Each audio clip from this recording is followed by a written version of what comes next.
by Ivan Evans, Executive Director of Strategy, who will be responding to the audit reviews on the programme management and the CANISC audit review. And Nathan Couch from Audit Wales, along with his colleagues Andrew Doughton and David Tomlin. You'll see from the papers that we have a full agenda this morning, so in the interest of time, I suggest that you introduce yourself as and when you make a contribution. We are holding this meeting virtually on Teams, and the committee is being recorded so that it can be posted on DHCW's website, and today's committee papers can also be accessed by the public through our website. We are planning to finish today's public session by 5 to 12 at the latest, and there'll be a short break before we reschedule for our private session, which starts at 12:15. And we will be taking a short comfort break between sections 4 and 5 of today's agenda. Apologies, well, we have apologies today from the Associate Director of Finance, Mark Cox, and Mike Whitley from Audit Wales. Can I check whether there are any declarations of interest with regard to anything on today's agenda? No? If not, then we'll move on to section 2 of today's agenda. And as usual, to ensure that we focus on business critical activity, we will be using the consent agenda. So I'm assuming that you all read the papers under part 2. Can I just check whether there are any items that you would wish to move from the consent agenda to the main agenda? No, if not, then I conclude that we are happy to approve and note all the items as highlighted. Specifically, we are approving the minutes, item 2.1, from committee meetings held on the 7th of October, both public and private abridged minutes. We are noting the NHS Shared Services Partnership Committee Assurance Report, item 2.2. We are noting the contents of the Forward Work Plan, item 2.3, including items scheduled to come to future committee meetings.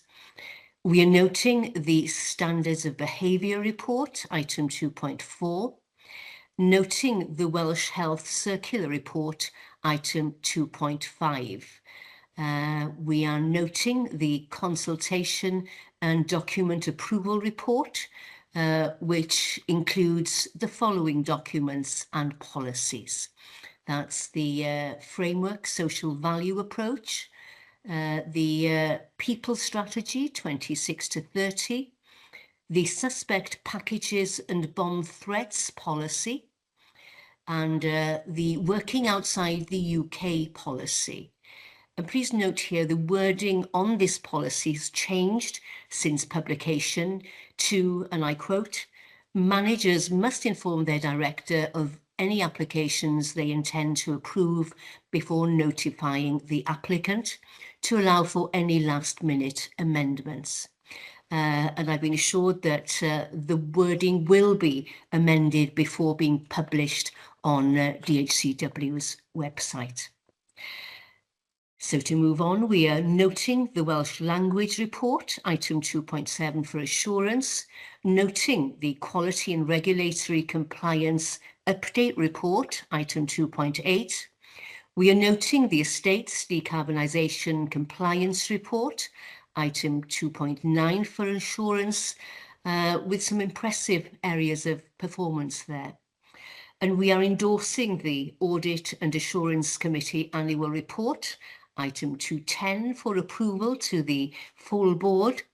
We are noting the Audit and Assurance Committee Effectiveness Self-Assessment for assurance, approving the Audit and Assurance Committee Terms of Reference, item 2.12, and finally approving the Audit and Assurance Committee Cycle of Business, item 2.14.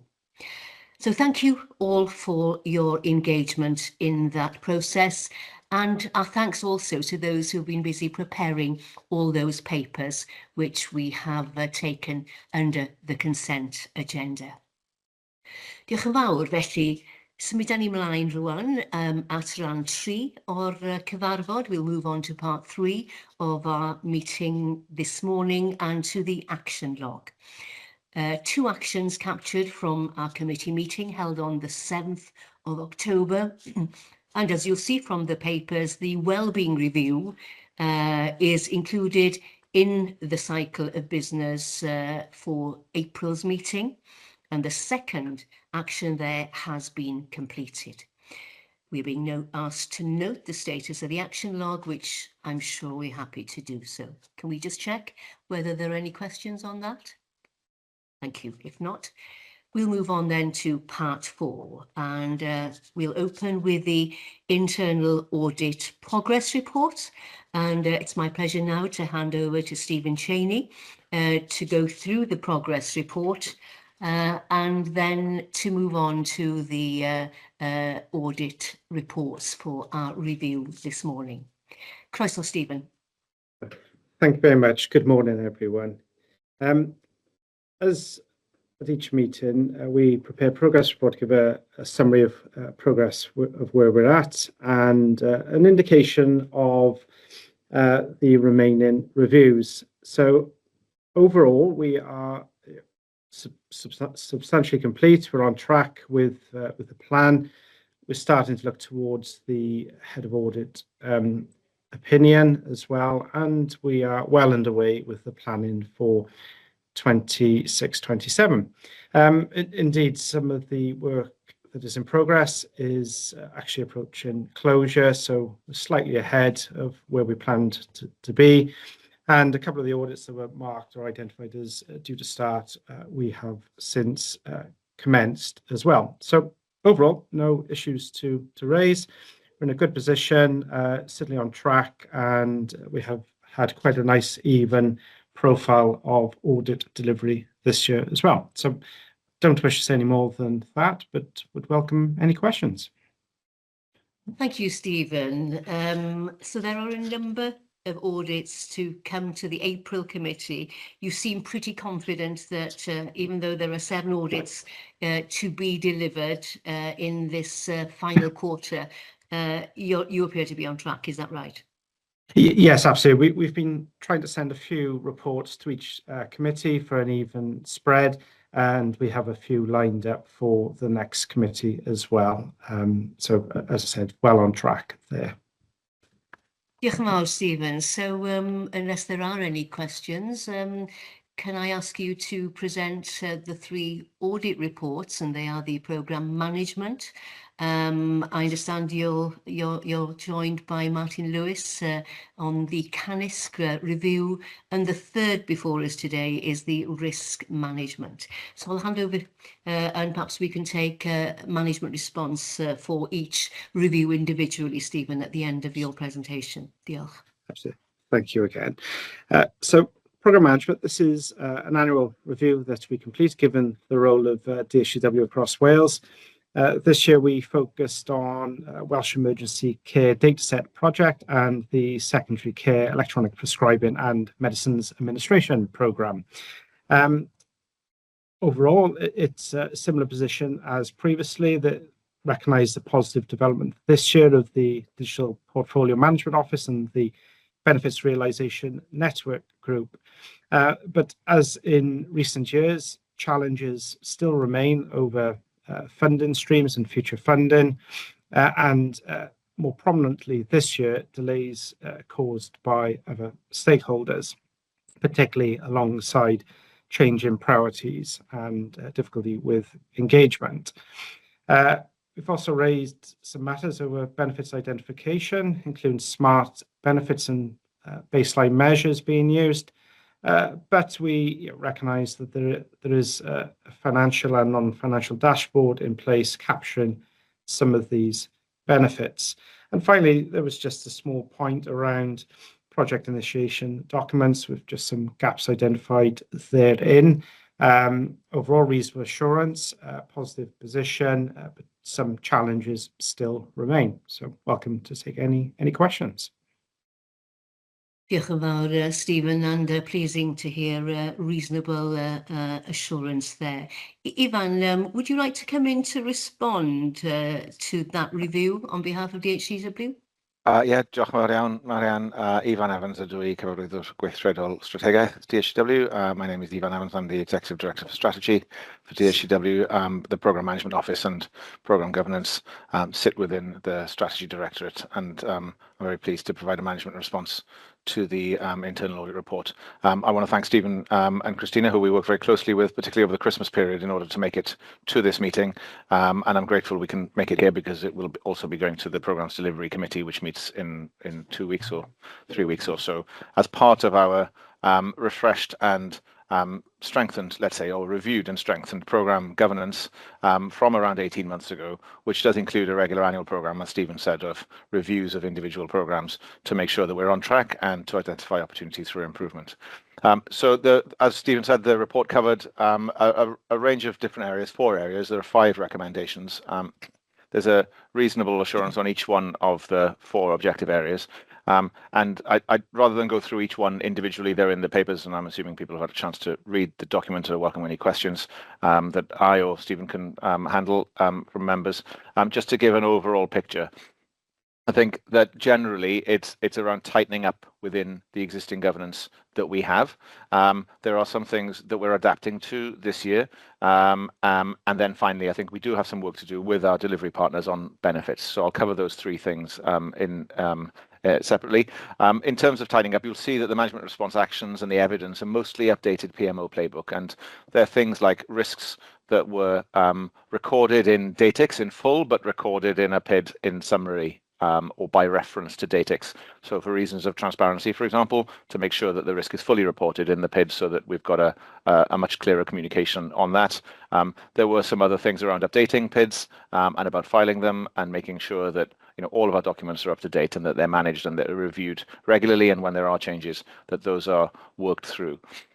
We have, as we all know, some challenges around longer term future funding. So we're on an annual funding basis. It's difficult to find a way to move away from that because since last year we've been on an annual remit letter.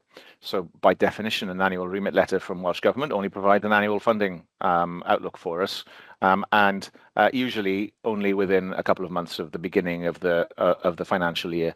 So it's not really at the moment, under the current arrangements, possible for us to get a lockdown certainty through, for example, a 3-year remit letter or 3-year funding letters in the way that we used to get for programmes.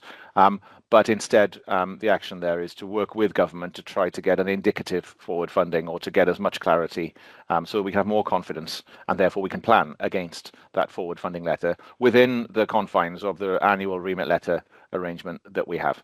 And then finally on benefits, as Stephen mentioned, we lead the All Wales Benefits Management Network across Wales. We've done quite a bit of work on that. EPMA was one of the programmes that was in scope for this, along with the Emergency Care Dataset programme. EPMA is an interesting programme because of the relationship between DHCW and the local implementation programmes. For those not as familiar as Stephen and I might be with the programme, DHCW provides a national programme which supports the local implementation programmes. We provide things like a degree of coordination, knowledge sharing, lessons learned, and a degree of external assurance through the WIAG process in DHCW. But each local health board implements their own EPMA, they hold their own contracts, they have their own business cases, and they're funded directly by Welsh Government. The benefits obviously accrue in the health boards against the health board business cases rather than against ours, but we want to try to have an overview of our own. And I think we find this very often in many of our programs, that the investment is through DHCW, the costs are through DHCW, but the benefits are realised in the health boards, and usually after the end of the programme period, because the benefits don't start to flow and be realised until the programme has completed its delivery. So we've got more work, and we recognise we have more work to do that, working closely with our partners. that's linked to some other comments here about the commitment that we have from partners and how do we get collaboration to work properly. As members will be aware, from the work we're doing on escalation, we're trying to address that for the next wave of programs through establishing a program typology supported by the Minister's typology of Once for Wales, looking at commercial models so that we can have a clearer understanding of exactly how that works, benefits management throughout the life cycle of a program, as well as clear commitments which hold through the life of a program. So I'm very grateful to the team, covered quite a range of issues that we know are pressing, very helpful, constructive insights and feedback for us, management actions against each one of those, and soon we'll be turning our view to the next annual cycle of internal audit reviews of programs, because we are determined to keep learning from our experience on programs and to tighten the governance that we have at the national level. Diolch yn fawr, Ivan. That's really very helpful and constructive response. Can I just check, Claire, whether you wanted to come in? I thought I spotted a hand going up earlier. Yeah, so benefit, as you know, Ivan and I work hand in hand in the benefits area of the programs, and we've made we've invested a significant amount of time actually in developing a national benefits framework to try and capture and measure these benefits. It's challenging, and I think it's challenging to everyone. I don't think any of the other nations have cracked this one either yet, but we do have, through the work we're doing collectively with programs, we are defining those benefits, and as Ivan alluded to, it's really challenging when the benefits sit outside DHEW, that we work with our colleagues to capture the time saved and the physical data in order for us to put a number on the return on the investment that we get from using that. So yeah, I think this just reinforces the playbook that we've developed as DHEW and the benefit that has to our programs and the visibility and transparency that brings to the programs.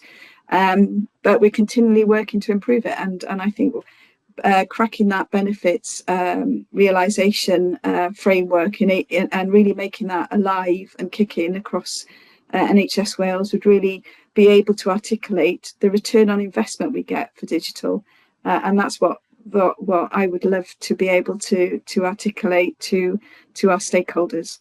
So yeah, I'm very comfortable and really assured with the outcome of this audit. I know Stephen and I, we were looking at the actions. We had quite some discussion, didn't we, around some of the areas, because it's important that we get this right, and therefore I can thank the team for the work that they've done, and I think this is an area that we can show some system leadership with in how we manage programs and do that through best process and best practice.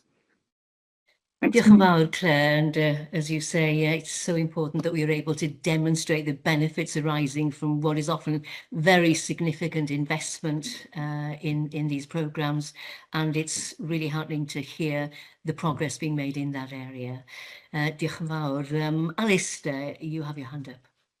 Yes, thank you, Marianne, and thanks very much, Ivan and Claire, for outlining this, which is, I suppose, an inevitability that as a national organisation, we're going to be investing resources, time, money, and a huge amount of intellect and effort in so much of what we do, and it's the wider system that can derive the benefits. And I think you've articulated that problem really well.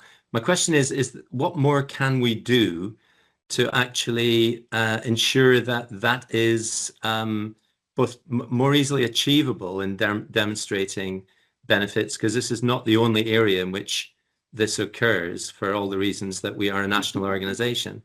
And, you know, is there anything more that we can do that we are not yet doing? And how are we articulating this issue to decision makers within the government and the civil service to understand very fully this particular issue? Thank you. So 2 parts to that question then. Who would like to take this? Ivan? Yes, certainly. Thanks, Alistair. Great question. I think for programs which deliver national programs that national services, national digital products that will be maintained and provided and managed by DHEW, the opportunity is to embed and automate the benefits reporting into that product. if that makes sense. So if you look at something like e-prescribing, the approach taken for e-prescribing nationally, in primary care, we've got a higher degree of management control, I suppose, for the ongoing operation of the services, is to come up with a way of extrapolating from the volume of digital prescriptions the benefits that accrue out in the system. Now, there's a discussion that goes on with the professions there about their level of comfort with the time savings that we assume through a series of clearly documented logical steps. But for those programs where we have the data, if you like, the metrics for how that system is working, then I think there are opportunities there to automate an assessment of benefits realization.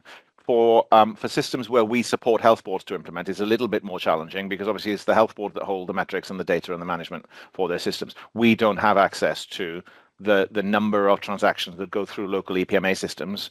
Only health boards will have that. And I think there we need to take comfort in a different way, or seek comfort in a different way. Health boards will each have their own local business cases for their EPMA implementations, and that's where the All Wales Benefits Framework and network comes into play, trying to support and encourage consistency of the approach to benefits management and measure and reporting across NHS Wales, so that people are using the same assumptions, the same metrics, the same logic for how do you assess and describe the same things in the same ways. That's what will then enable us to aggregate up to the national level to understand what the whole picture looks like. It's very difficult, obviously, if everybody's measuring the same thing in a different way. So I think it's a combination of, for those things that we manage ourselves, and that's why I was referring to whole program life cycle. Benefits management has to start at the very beginning, very often with a contract specification, to embed that into the thing that is supplied by the contractor or by the supplier.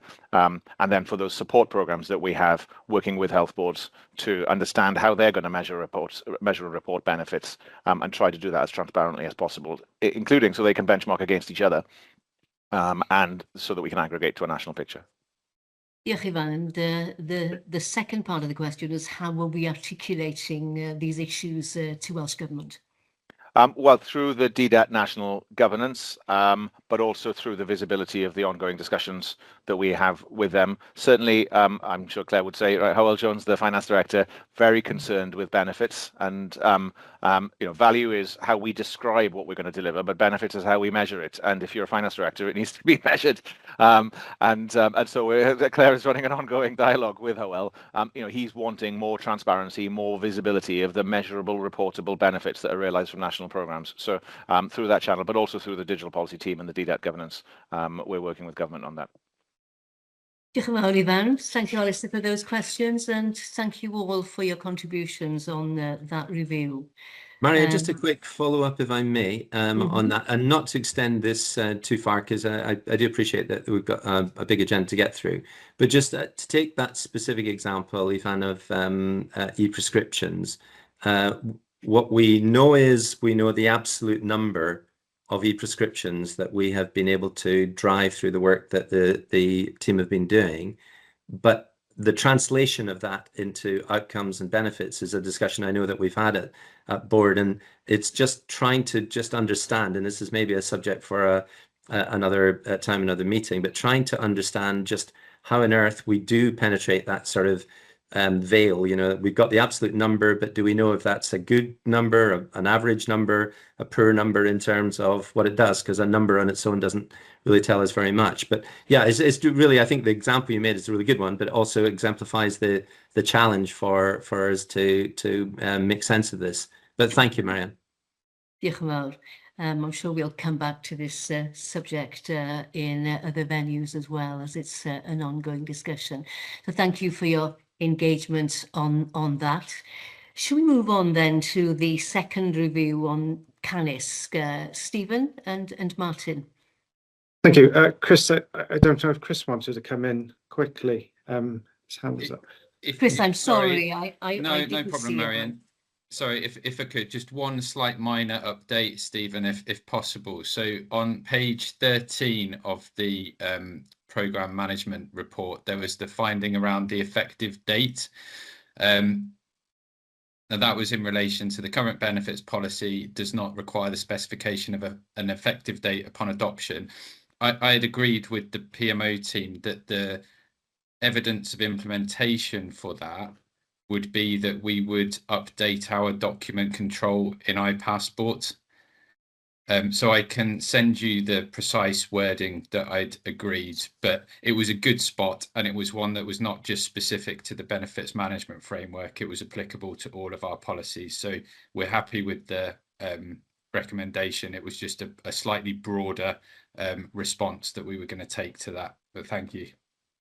Thank you for highlighting that, Martin. Stephen, diolch. Thank you. I shall pass across to Martin for this. We will very quickly go through the CANISC report.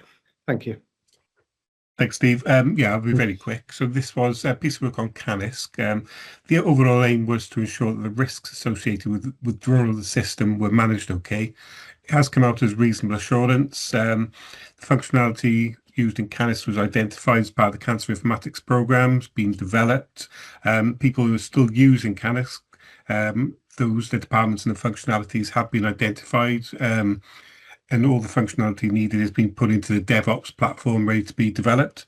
There's only a couple of issues raised in the report.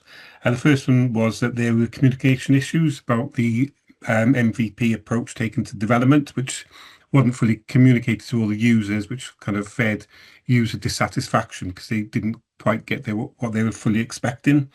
And then linked to that, not all the originally required functionality had been developed at the time of the audit, and with development still ongoing. And again, the end users weren't always fully aware of the challenges in ongoing development, which again, there was kind of a bit of a cycle of dissatisfaction there. But overall, it was reasonable assurance. So. Diolch yn fawr, Martin. Thank you very much, and good again to see the reasonable assurance. Ivan, would you like to respond? I know you have to leave at 10. Certainly. Diolch yn fawr iawn, Marian. So I'm here on behalf of both Rydian Hurl, our medical director, who is in surgery on Tuesday, so unfortunately can't join us, and Alex Percival, who was the program lead for the CANISC decommissioning program, and unfortunately he's not able to join us either due to prearranged leave arrangements. So I'll do my best to answer any questions. If there are questions, I'll just give a quick update on where we are. So I don't want to miss the opportunity, well, obviously to thank the team, but to say that this is an absolute watershed to be able to decommission CANISC at last. First identified as a red risk in 2015 on the National Risk Register for Digital. It just goes to show how difficult technical debt is to resolve if you leave it too late. It became a kind of a black box that needed reverse engineering.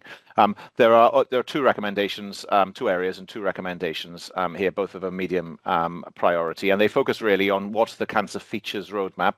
So now that we have decommissioned CANISC, what features do we build into the new replacement arrangements that are dispersed across our single record products like WPAS and WCP, and also a cancer data roadmap for the data that we need in order to be able to track data cases and cancer cases throughout all the different systems that we use. So work is ongoing on those two things, and that has transitioned out of program governance arrangements to a product team.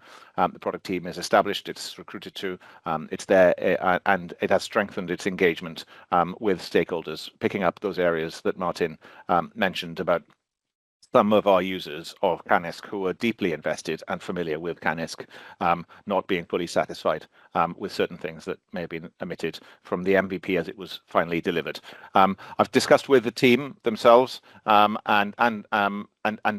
I've sought reassurance that there was an ongoing dialogue with representatives of the user group of CANISC, so the decisions about things not being included in the MVP weren't made unilaterally by DHEW, but were made in consultation with the users.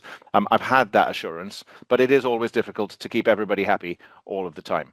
And so we're addressing those and picking them up through the roadmap for the product. There's been a deep engagement through the Cancer Leadership Group, which is chaired by the DCMO in Welsh Government, on what's in that features roadmap, which is now being prioritised. And similarly, NHS P&I, NHS Performance and Improvement, has drafted a paper a little bit behind schedule, so we're a month or two behind schedule on this for the cancer data roadmap, which we received over the Christmas period, and we're planning to respond to that with options by the middle of February in order to move that work on data forward. So I'm very grateful for the recommendations. They're part of our closure efforts at the end of a long drawn-out CANISC decommissioning program, and they help us a great deal with our move to a product-based way of working for cancer from here on in. There's a lot of work to do on cancer. It's a very, very important area right across the whole system. But the recommendations help us to really focus on the clinical engagement and the user engagement that we look for. Final comment is we're on track still to fully decommission CANISC by January. It's in a kind of an archive mode. What we're doing at the moment is we're keeping tabs on users who are still logging in to CANISC. So we're into single figures of users who are still logging into CANISC. They shouldn't be logging into CANISC. They know perfectly well that we've decommissioned CANISC, but it's familiar and therefore it's quick, and therefore they can access the information that they need easily in CANISC, even though they can also access it through the replacement systems. So when they do that, we catch them and we tell them that they should stop doing that. So we are on track to turning CANISC off. It just shows how comfort and familiarity really drives people to hold on to the systems they have, even though there may be weaknesses in those systems.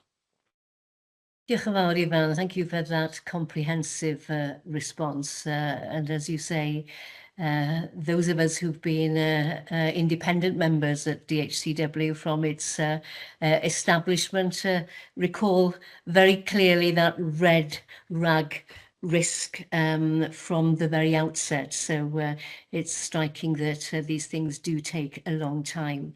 Can I just check whether there are any questions or comments from anyone else? So pleasing, I think, to see a reasonable rating, which gives us assurance that the risks associated with the withdrawal of the CANISC Network Information System, Cymru as it's called, are being appropriately managed. So diolch Martin, thank you Stephen, and diolch Ifan for your engagement on that review. And we'll move on to the third of our suite of internal audits. And the third is the risk management. And over to you, Stephen. And I think Chris or Laura will respond appropriately. Diolch yn fawr. Marian, can I just apologise? I need to drop off for the NDL programme board and later on the NHS Wales Act programme board. So it's a busy day today. But thank you very much again to the internal audit teams. We really value the input that we get from them. And it's a pleasure to come to the Audit and Assurance Committee, which I don't get to do every quarter. Diolch yn fawr iawn i chi gyd. Diolch Ifan. Thank you. Thank you, Chair. Risk management.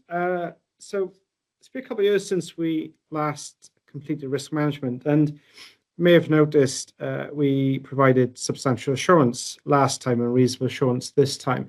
The first point I wanted to raise is that it doesn't represent a degradation in controls or indeed the position of risk management within or throughout DHCW. The framework in place still remains as robust as it did previously. This time we extended the sample and also the detail of the testing throughout the organisation. So it's had a number of years to settle down and embed throughout each service area. So the reasonable assurance very much has arisen because of that. That extended sample, we still found a good framework in place. Said it remains robust. It's supported by a comprehensive BAF. And DATEX to a degree has good validation controls in place when it's used fully. However, it was the application throughout the organisation of the framework is where we found the majority of the gaps. So it isn't applied consistently through the sample tested, and this is represented or reflected within the matters arising around raising of awareness, the quality of the DATEX entries as well, although we did recognise the validation process is good.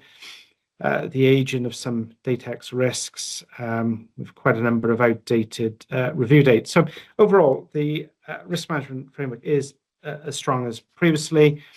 It's just a bit more sporadic with the consistent application of the framework throughout DHW. But it's still a positive report nonetheless. So it's just worth highlighting that. Welcome any questions? Diolch, Stephen. Thank you for introducing that review. So again, a reasonable assurance, good positive indications, just 3 medium actions. Laura, I don't know whether you'd like to respond at this point then, especially on the point that the application of the framework is perhaps not applied consistently. Management response would be welcome, I think, by the committee. Diolch, Marian, and diolch to Stephen and the team for the work on this audit. It was a really comprehensive audit, and we had a fair bit of constructive challenge back and forth, I think it's fair to say. So it was really good to work with the team on this one. I think the findings are fair. We can hold the process. We've got to bring people with us on there, and I think we've had a lot of new staff. We've increased the organisation number significantly since the last one. So there is always more to do, and I think the findings are fair, and the recommendations are things that we are actively working on already. Most of them are complete, as I looked through this morning to double check, and I think we have had in terms of the outdated risk, the ageing risk, and the focus within each directorate, particularly strategy and operations, where our most outdated risks lie. We've been working with them, I think Claire would agree, in management board and through our weekly execs to highlight that the risks are out of review, and we need a process around that. So really welcome the audit, the opportunity and the challenge, and look forward to completing the recommendations within the time. It is worth noting as well, we are moving away from Datex onto a new risk system, which will be positive and will help sort of start afresh as we mean to go off into the next financial year. So diolch yn fawr and welcome any questions. Diolch yn fawr, Laura. That's helpful and good news in terms of the shift from Datex, clearly. Alistair, you have a question. Yes, thanks. And thanks, Stephen. Thanks, Laura. It's really just to understand a little bit better. I should also omit the comment that it's always helpful having these comments from Audit because it's a great way of us improving, learning and understanding from perhaps, an external view. It's really, really helpful. So thank you. I just wondered to what extent that the issue of the slight concerns around the application of framework was a reading across the senior teams, or did you actually go into significant depth within the teams themselves? And Laura's probably partly answered that, but I just wonder if you could comment on that, Stephen. Yeah, thank you, Alistair. Yes, we did go into a considerable amount of depth across the teams. We analysed the population as a whole as well to identify outdated and overdue Datex risks. We explored the narrative against those. So it was probably not as high level as it was previously because it's a few years on. It's had much more time to embed, and we typically take quite a large sample to look at anyway. So it was a very detailed review. The audit team that did it are very thorough with the work. So I know it was a detailed review and it wasn't done at a high level.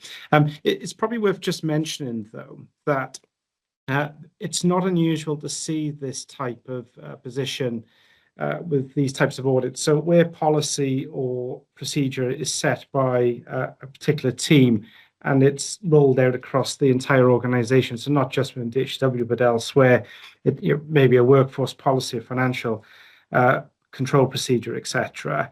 It's not unusual to identify gaps of non-adherence to the process. The difficulty is trying to quantify the level of risk associated with that. So you will always have a human factor. playing in, it doesn't necessarily mean it's a weakness within the control as such. And we try to quantify that.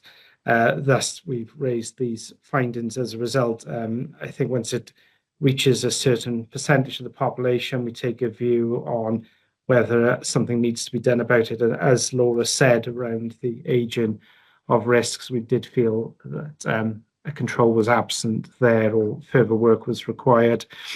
So it's not an unusual position. We will always find exceptions and gaps within the sample. It's trying to pinpoint whether it's a concern for our clients. Thank you, Stephen.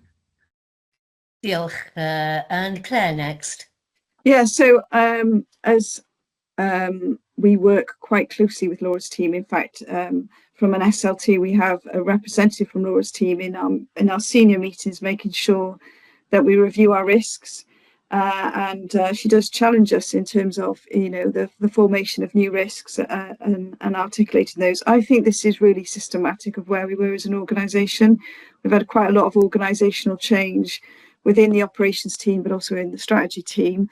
And inevitably, we've had a lot of new people join the organisation. So I think there's a real opportunity now with the new system and with those new recruits to actually take on the challenge of learning that new system and really using the opportunity to refresh our risks. But I can assure you on management board, it is an area that we focus on and we do challenge each other. And really, we want to reflecting actually to be more proactive in this space and highlighting and sharing to our stakeholders risks, that we identify issues and risks, and that we work together to really give ourselves assurances that as a team, we've got the resources in the right place. So I think I welcome this. I think it's also good that it's reviewed via audit committee, and I think it will sharpen my focus, certainly in management board, of pinpointing certain directorates where I will pay particular attention on the new number of risks that we should start seeing coming through as a result of that retraining. So really helpful. But I think let's take advantage of that new system for us all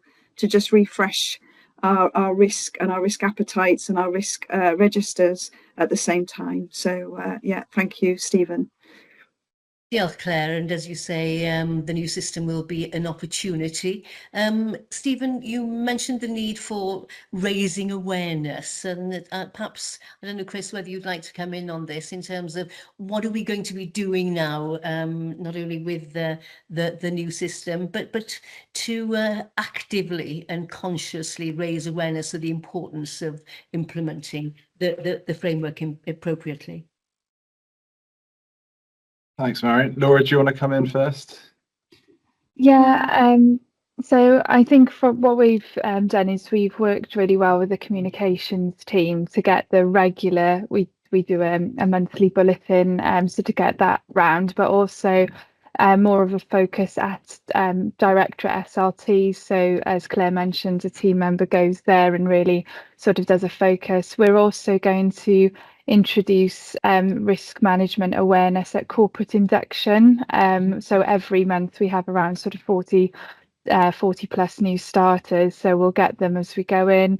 We'll also be doing a lot more on our SharePoint site. So we'll do training sessions, and also a really helpful recommendation was an annual refresher for those who we do know are risk handlers. Doing a programme of annual refresher training and monitoring who's attending, who's not, and targeting those areas as well. Hope that's helpful. Diolch yn fawr, Chris. Diolch, Marion. Yeah, and just to follow on from that, I think the key thing from my perspective in terms of the training, the awareness raising, is to start to get a culture where constructive challenge is welcomed and the quality of the conversation as a result of the risks, the opportunities, the threats that are identified, penetrates through the organisation, top to bottom, bottom to top, so that as a board, we are talking about the risks, the horizon scanning that we need to do, but likewise from directorates, they're doing the same, and we're learning all the way through the organisation. So I think there's something just about making sure that training and awareness seeps through the organisation. Diolch yn fawr, thank you. So I'm going to bring this discussion to a close. three very, very helpful audits, and there's a lot of learning, and you've heard from colleagues the positivity that we view these recommendations, and that's highlighted very clearly in the management responses which we've heard today. So thank you very much for all the work that's been involved in these three audits.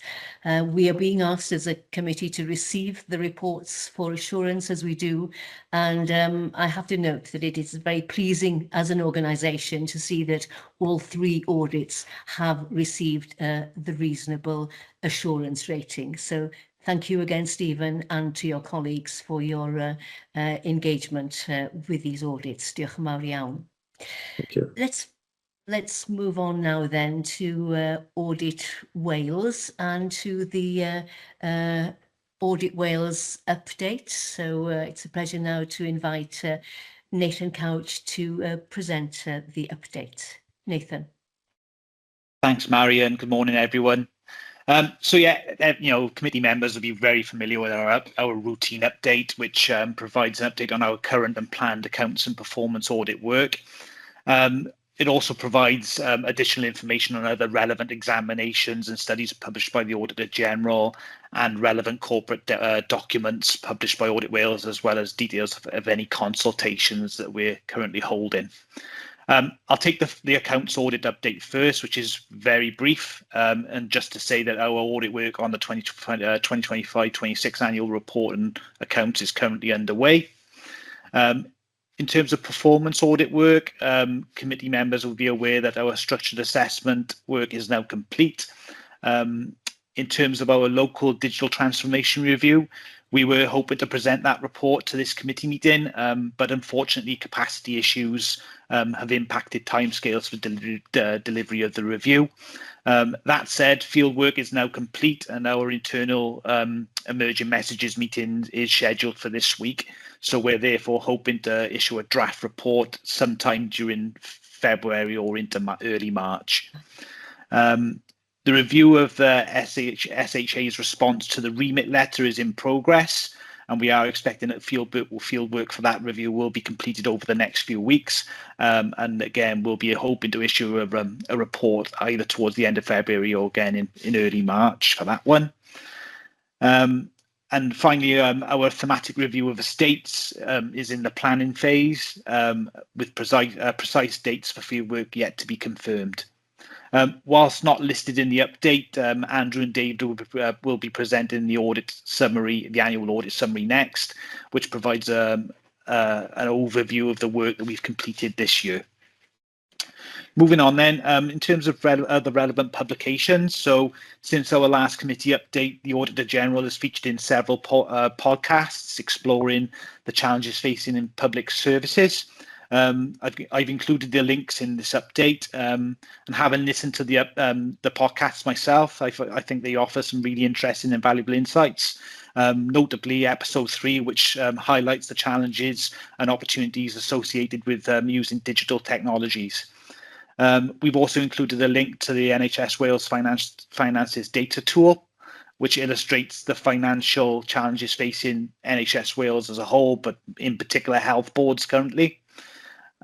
Finally, we've also published a couple of corporate documents since the last committee meeting, our interim 2025-26 report, which shows progress against the 25-26 annual plan, and our estimate of income and expenses for the year ended 31st March 2027.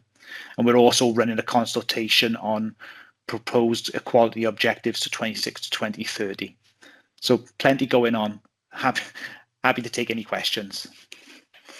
Thank you, Nathan. There's a lot going on indeed, and thank you for reflecting that. I can echo your comments on the Auditor General's podcast. I listened to one which I found quite inspiring and challenging as well for us as individuals and as an organisation. So thank you for mentioning that. Let me turn now to Claire. Thank you, Nathan. Thank you for the update. I can't believe we're coming up to year end again. It just seems like deja vu. And this is obviously our 5th year. So So thank you for highlighting that as well and inspiring us. I would also like to reflect on those other relevant publications and the podcasts that Adrian Crompton has shared his reflections on, in particular the digital one, as a potential area of opportunity, and in particular the reference to variation in the NHS in Wales, and the role of system leadership. So I think his insights are really helpful and really reflective. So again, that to me just shows how digital is top of the pops in terms of the opportunity it brings to really help transform the NHS and the role that DHEW can play in that. He also incidentally talks about workforce and recruitment issues, as well as infrastructure in terms of investment and maintenance. So I would echo, I thought it was quite refreshing to see such an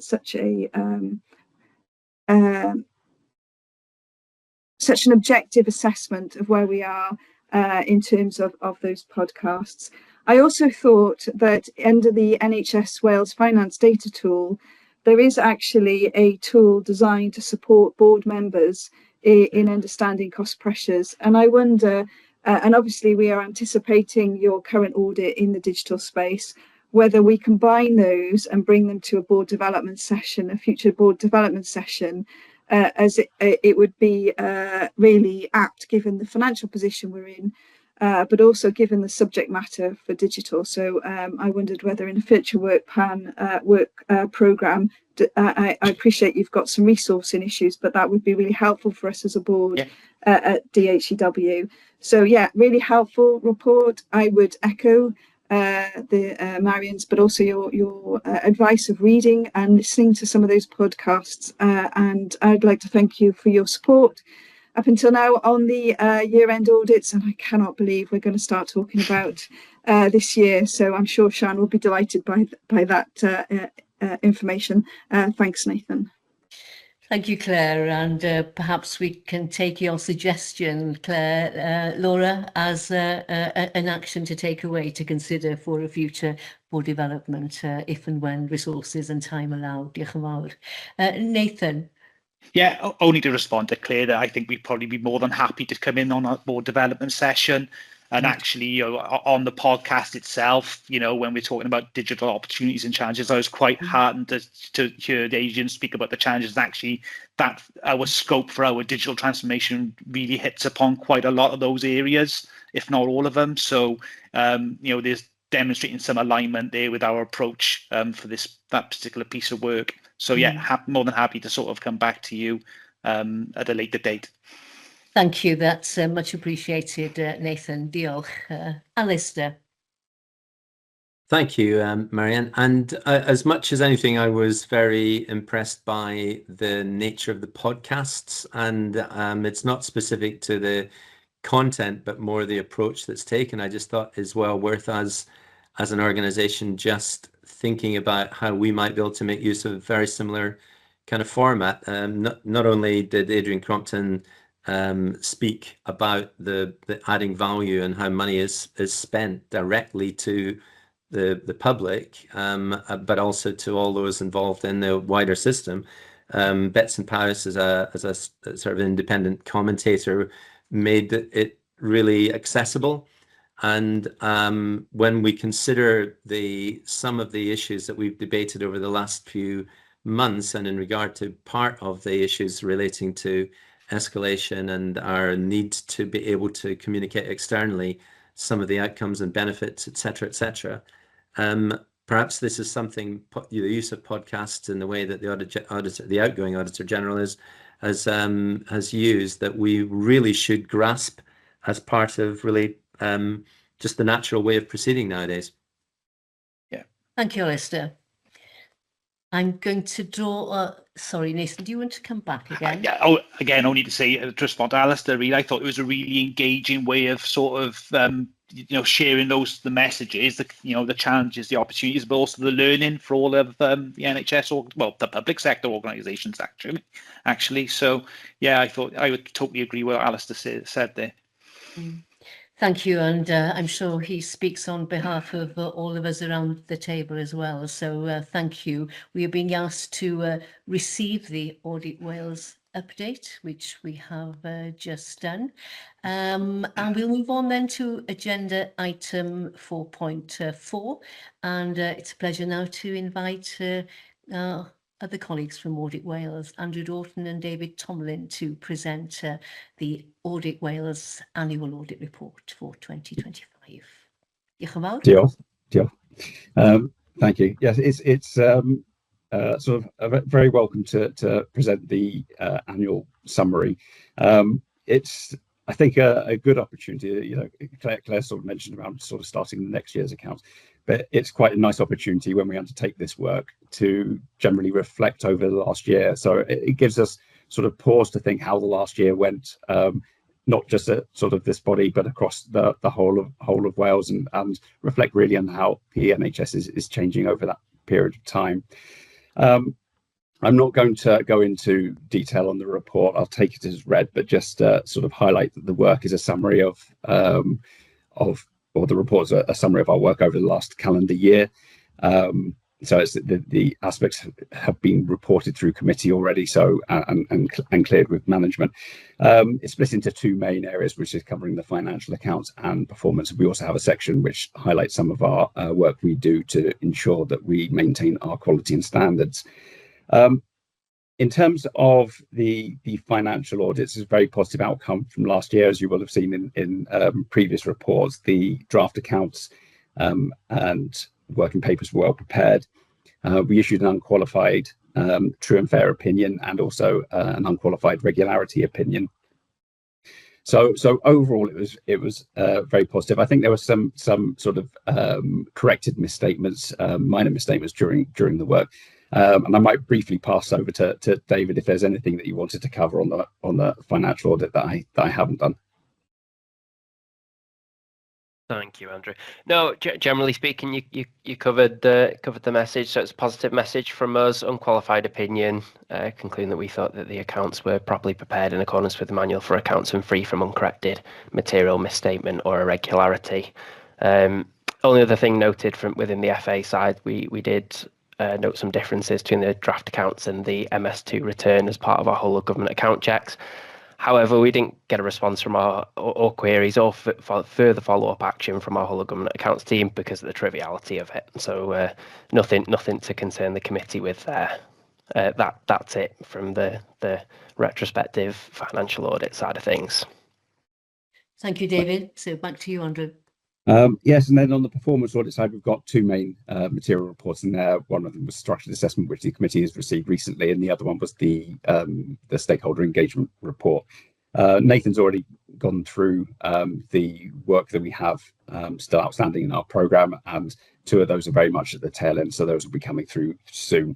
As he mentioned, we would have ideally preferred to have had those a little bit further ahead, so we're probably a month or so behind where we intended to be. But beyond that, we are broadly on track with our programme. So I'll leave it there, and I just wanted to highlight, I know I do say it when I come here, but I do genuinely and we do appreciate the professional business relationship that we have with DHCW. We find that very, very helpful and supportive. So thank you very much. Thank you, Andrew, and thank you, David. Any comments, observations from the report and indeed from what you've heard now? Claire? I enjoyed reading it, is what I'd like to share with the audit committee, in particular page 8, where you highlight that we have strong financial management processes and a clear long-term plan, including the integrated IMTP. You do also point out our reliance on short-term vacancy factor, but I think, Sian, you should take that and frame that and put that in your office. Yes, we've got work to do. We recognise that, and I think I won't say that we're looking forward to another year end, because year ends are always a busy time for us, but actually, as you know, we are very open and transparent. And I think that's helped us both gain an understanding of our roles and responsibilities, really. So can I thank you all for that, your comments, and I look forward to seeing you all very shortly on our 5th year's set of accounts, and hopefully we maintain that result and that trend. So thank you very much. Thank you. Diolch yn fawr, Claire, and thank you. Can I just reiterate Claire's comments? I just wanted to pick on one point that you've made in the report, specifically around the review of stakeholder engagement arrangements, an effective approach to stakeholder engagement in line with strategic aims. However, it needs to use engagement as a means of aligning priorities with its stakeholders. I think that's very much the conversations that we've been having at board actually since the presentation of this audit. How do we make best use of key sort of messaging with our stakeholders? And I know Chris is working hard with the comms team to and indeed the executive team to align those messages. So just to conclude, very, very helpful actually for DHCW, each of those reviews that have been undertaken, and it's heartening to hear that there's an excellent working relationship between the teams on both sides of the structure. So thank you very much. We are being asked to receive the annual report for assurance, which we are happy to do so. Diolch yn fawr. We will swiftly move on then to the audit action log, and I'll ask Laura Tolley to update us on the current status of the audit action log, including any changes since our last meeting. Laura. Diolch yn fawr, Marian. Yep, so committee members will be familiar with our routine report on our audit action log. Members will note that we do have quite a high number of actions on there for us as an organisation, with 44 open actions at the moment, and that is because at the last meeting we received the staff culture wellbeing audit. Well, it was an advisory review, but we collectively agreed, because of the importance, that we would track the 15 recommendations routinely via this action log, so that's why there's a spike in the numbers.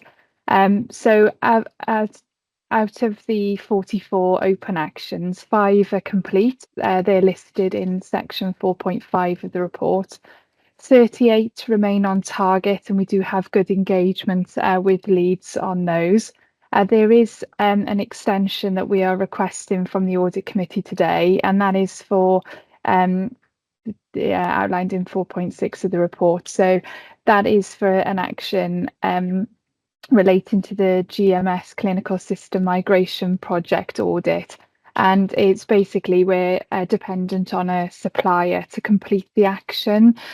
So we have engaged through the commercial services team with the supplier, and the primary care team are confident that it will be met if we have a deadline date, if possible, of the 31st of March 2026. So I'll just pause there if that's okay to seek approval for that before I move on to the audit themes for the year. Diolch yn fawr. Thank you. So that's the request then. Are we happy to approve the audit action extension requested in 4.5?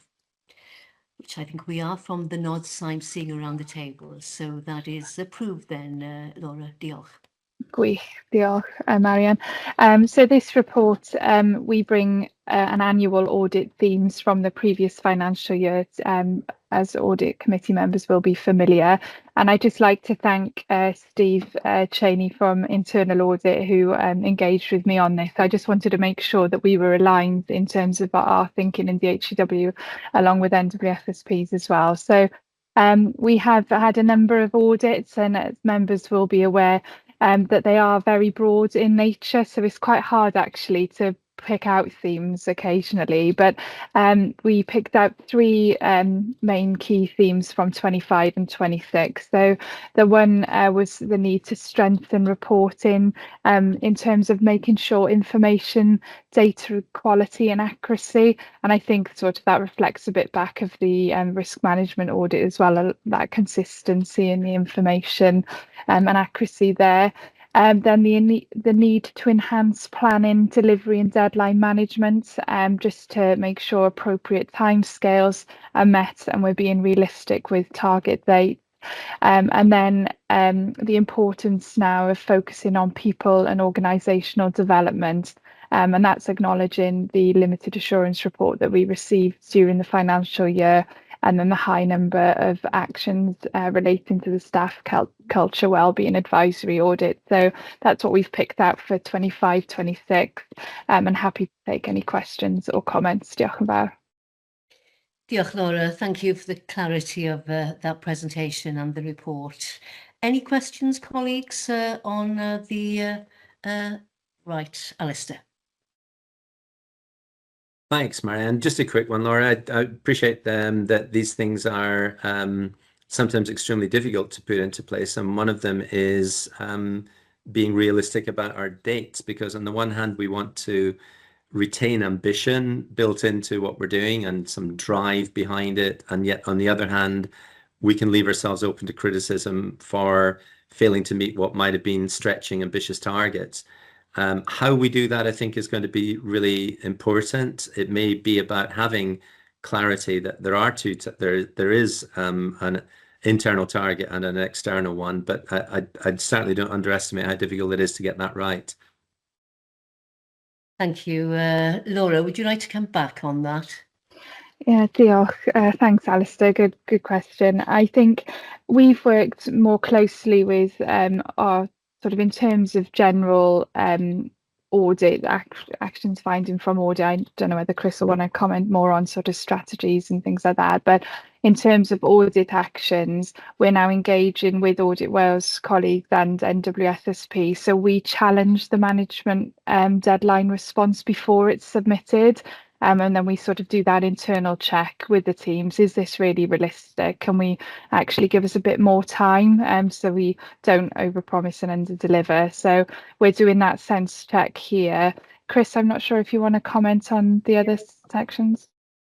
Well, I think it's the same point, Laura. I think it's just making sure we're realistic and building additional time. And I think Laura's got a role now to kind of sense check with management responses before they go off and give that internal challenge. I think it's something we've learned through escalation as well on major programs. We are very keen to please, which is a really good thing, but sometimes that doesn't give us the buffer if something goes wrong. So I think it's something across the board we need to learn and improve on. Thank you. So thank you, Laura, again for your report, and the themes and learning, always very, very helpful, and to give us assurance as well as an audit committee. So we are noting the audit action log and the annual audit themes for 2025-26. And also, just to recap, we have approved the audit action extension requested in 4.5. We are running slightly behind schedule, but we'll take the last item in this part of the agenda, which is the local counter-fraud update.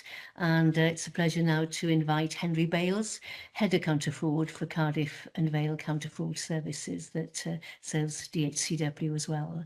And Henry, you're here to present the local counter-fraud progress report on Q3. Diolch. Thank you, Chair. Yes, so this report covers Q3 and a tiny little bit of Q2, but mainly Q3.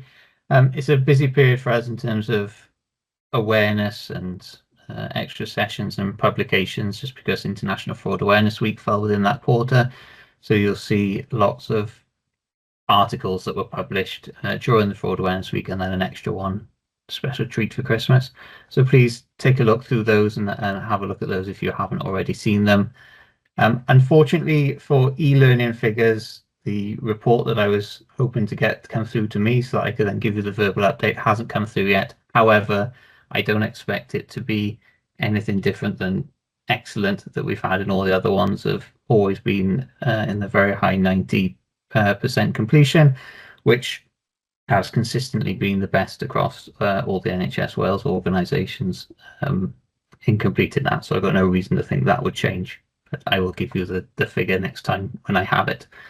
NFI, I think I gave an update last time to basically show that we've completed all NFI for this year. I have in the private paper given a much more detailed breakdown on who does which bits and some work that's done with NWSSP, just to give that breakdown, but there's nothing new or changing for that to raise here.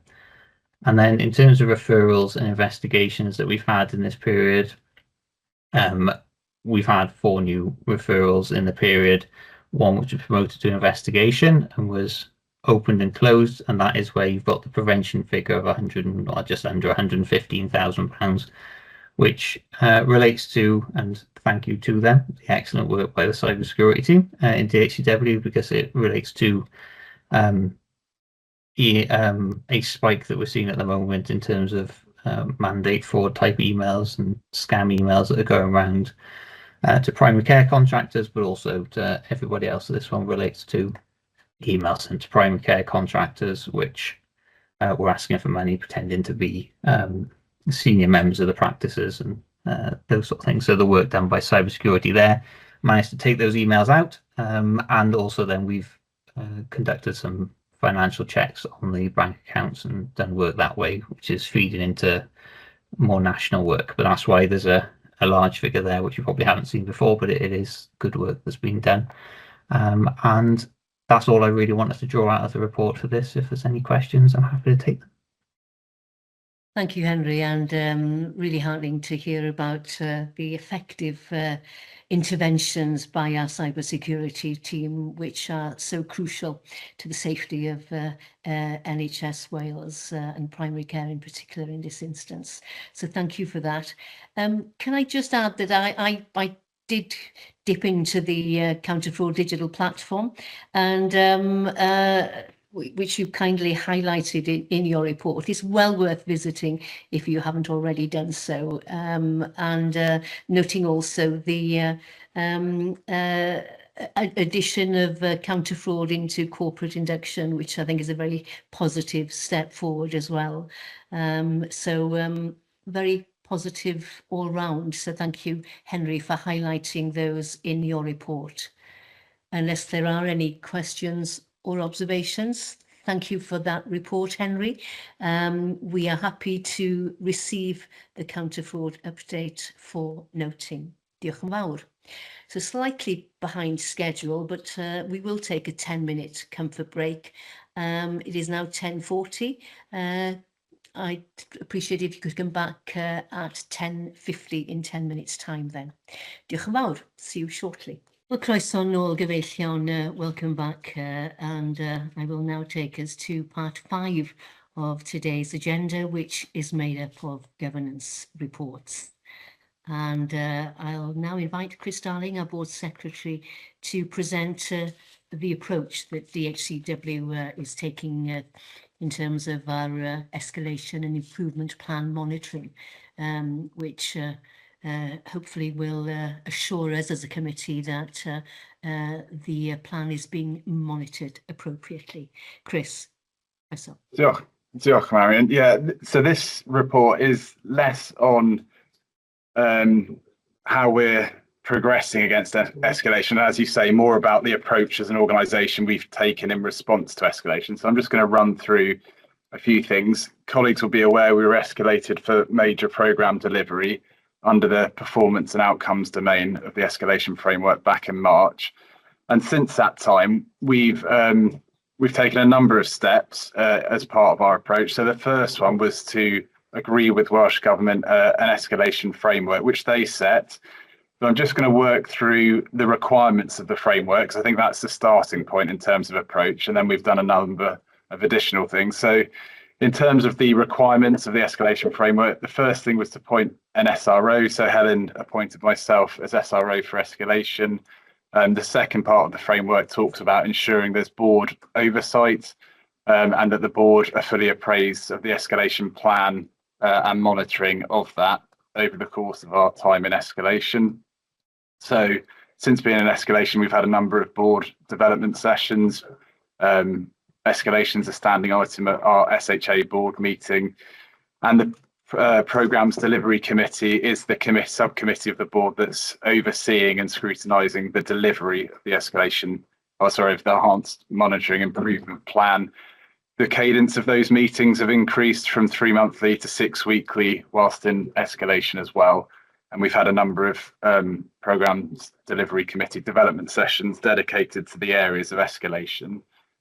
The third area of the framework talks about developing a plan. So we were put into escalation in March. In May 25, we had a enhanced monitoring improvement plan signed off by Welsh Government at our integrated quality performance and delivery meeting, and we've been monitoring that since that date. We've provided regular updates to Welsh Government, and that's a requirement of the escalation plan, and ensuring ongoing monitoring. So in terms of the escalation framework, I think we can say we've addressed the areas that we've been asked to, but we've had a number of additional points. So another one, which wasn't for us, it was for Welsh Government, was around establishing national digital governance arrangements across the system. So wherever possible, we have been working with Welsh Government to use what's called DDAT, the Digital Data and Technology Governance Framework. Not all the governance framework is in place as of yet, but there is a leadership board and there is a delivery board that's just started meeting. So we're using those as mechanisms to oversee areas of our escalation and provide updates. Just in terms of approach, engagement with Welsh Government. So we formally have addressed escalation through our monthly IQPD meetings. We've had one joint executive team meeting, JET meeting, which we've covered escalation.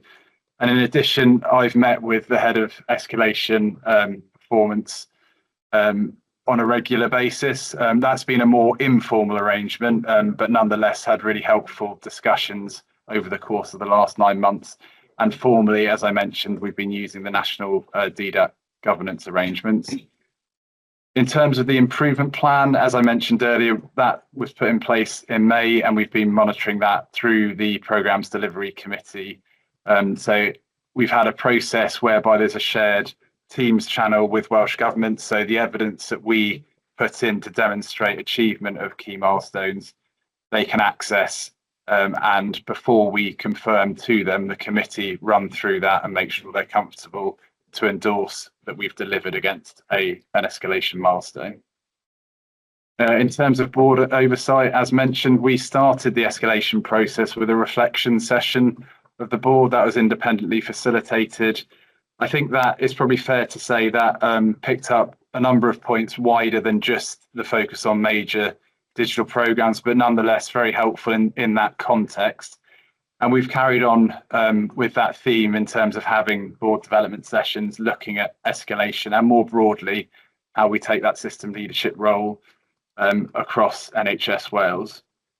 In terms of staff engagement, when we went into escalation, we did a number of staff engagement sessions, and we started, myself and the chief executive, with a question and answer session with staff. So I think 400 staff joined that, and we had a good session just to talk through what escalation means from an organisation, but also from a staff perspective.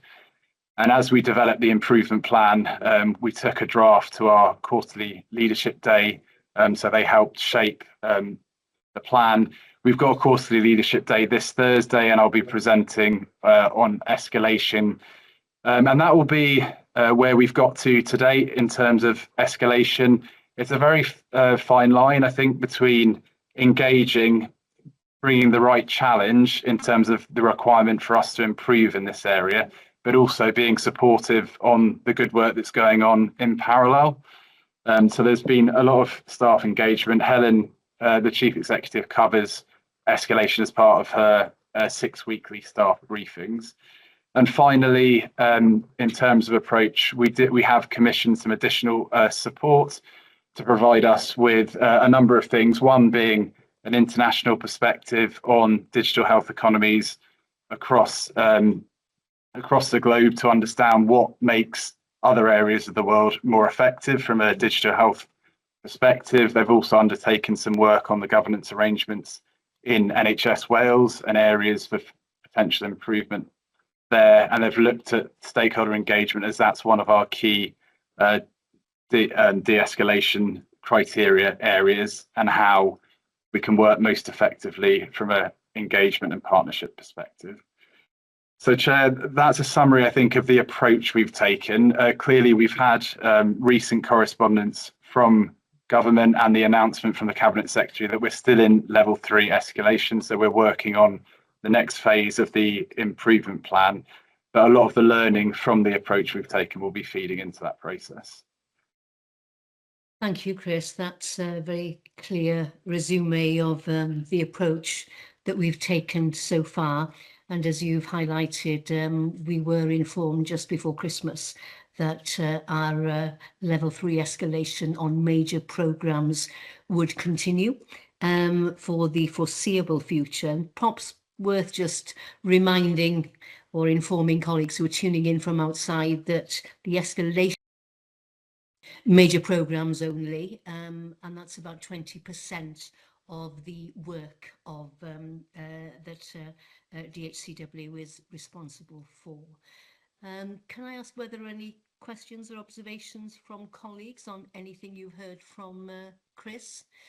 Perhaps I could ask, just given that there's been no change in our escalation level, you are looking now at the next phase and reviewing what we've done. Do we foresee any significant change in approach over the next 3 months? And clearly we've got the election coming up in May as well. Marion, yeah, I think there will be a change in the approach in so much as we had 46 milestones that we were targeting in terms of delivery, and that was following collaboration with Welsh Government. I think the direction when we first went into escalation was around delivery against key milestones, and I think there has been an acknowledgement that we've done that well. But alongside that, what it hasn't done, I guess, is shift the dial in terms of perception of us delivering. So I think the next phase of the improvement plan will be much more focused on changing perceptions. And to do that, one of my reflections has been to try and ensure we have an evidence base around some of the things we're saying. So because perception is such a difficult thing to measure, and perception is reality from the individual that perceives a position as it is, if we can ensure we've got an evidence base to back up or to challenge perceptions, I think that will help us going forward. So that's one of the areas that I think we're quite focused on.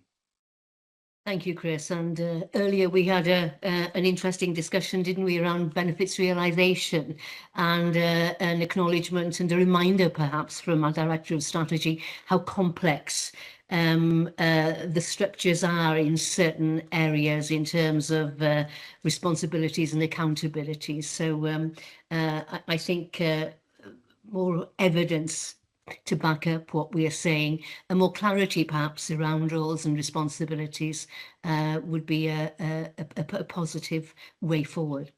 So thank you very much for that. We are noting the escalation update for assurance. And that brings us nicely, in one sense, to the public accountability meeting that is scheduled with the Cabinet Secretary for Health on the 29th of January. So, Chris, I'm going to invite you to update us on the progress made on the evidence that's been presented for the meeting at month end. Diolch yn fawr. Diolch, Marion. Yeah, so the Ministerial Advisory Group, this is going back a couple of years, commissioned some work to undertake an accountability review. So just to explain where the concept of public accountability meetings came from, one of the recommendations from that report published in 2024 was to establish public accountability reviews.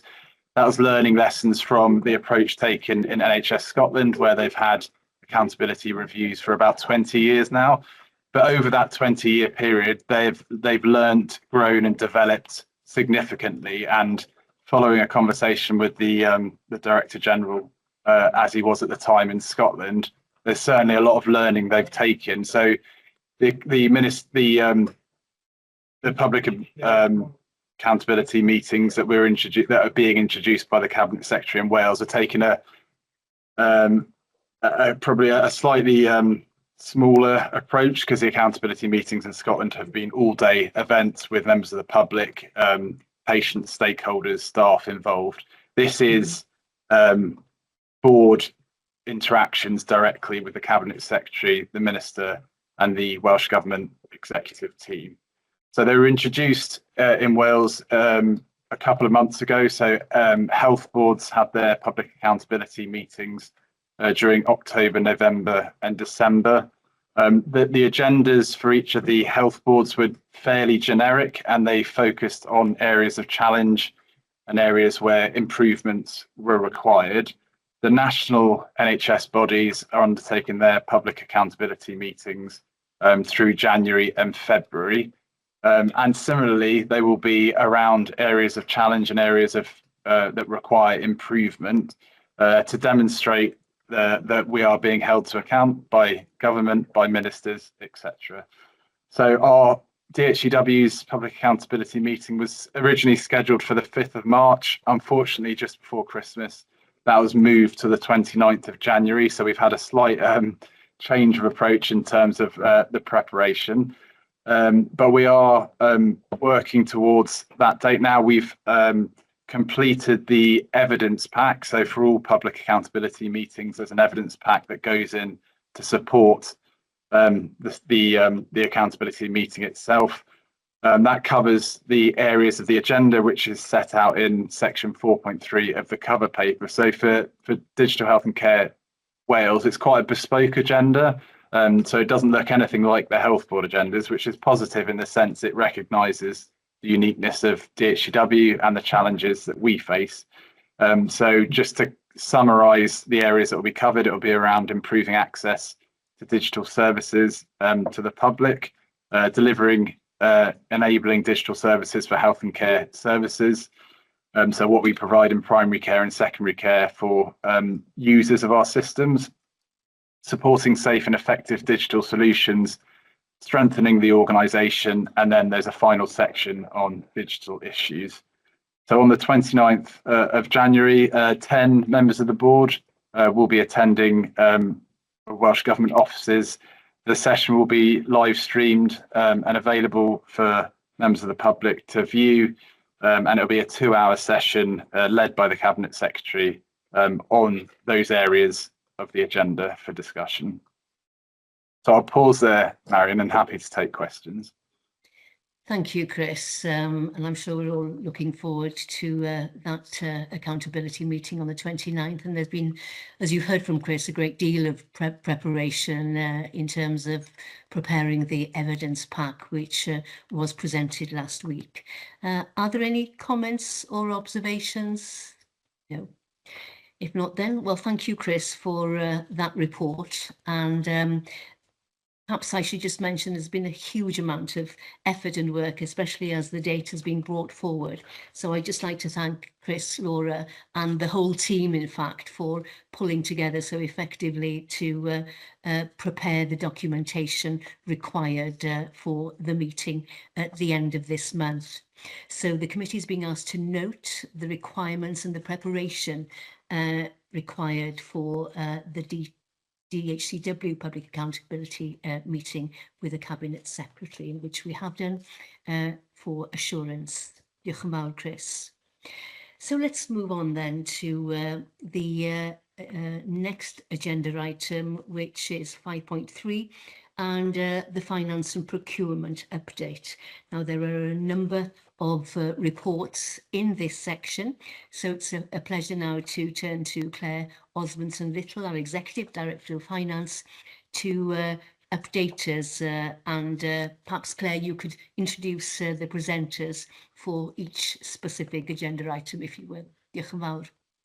Diolch yn fawr, Marion. So there are 3 areas that we want to cover in the papers. One is to obviously update you with the procurement and the big procurement transactions, and the list then of the delegated level and compliance within the procurement in that. So I'm going to first of all hand over to Chris, then I'm going to come back and just give you a bit of update on the budget setting process and where we are funded assumptions going forward. And then I'm going to pass back to Chris to do the financial sustainability and budget update in that space.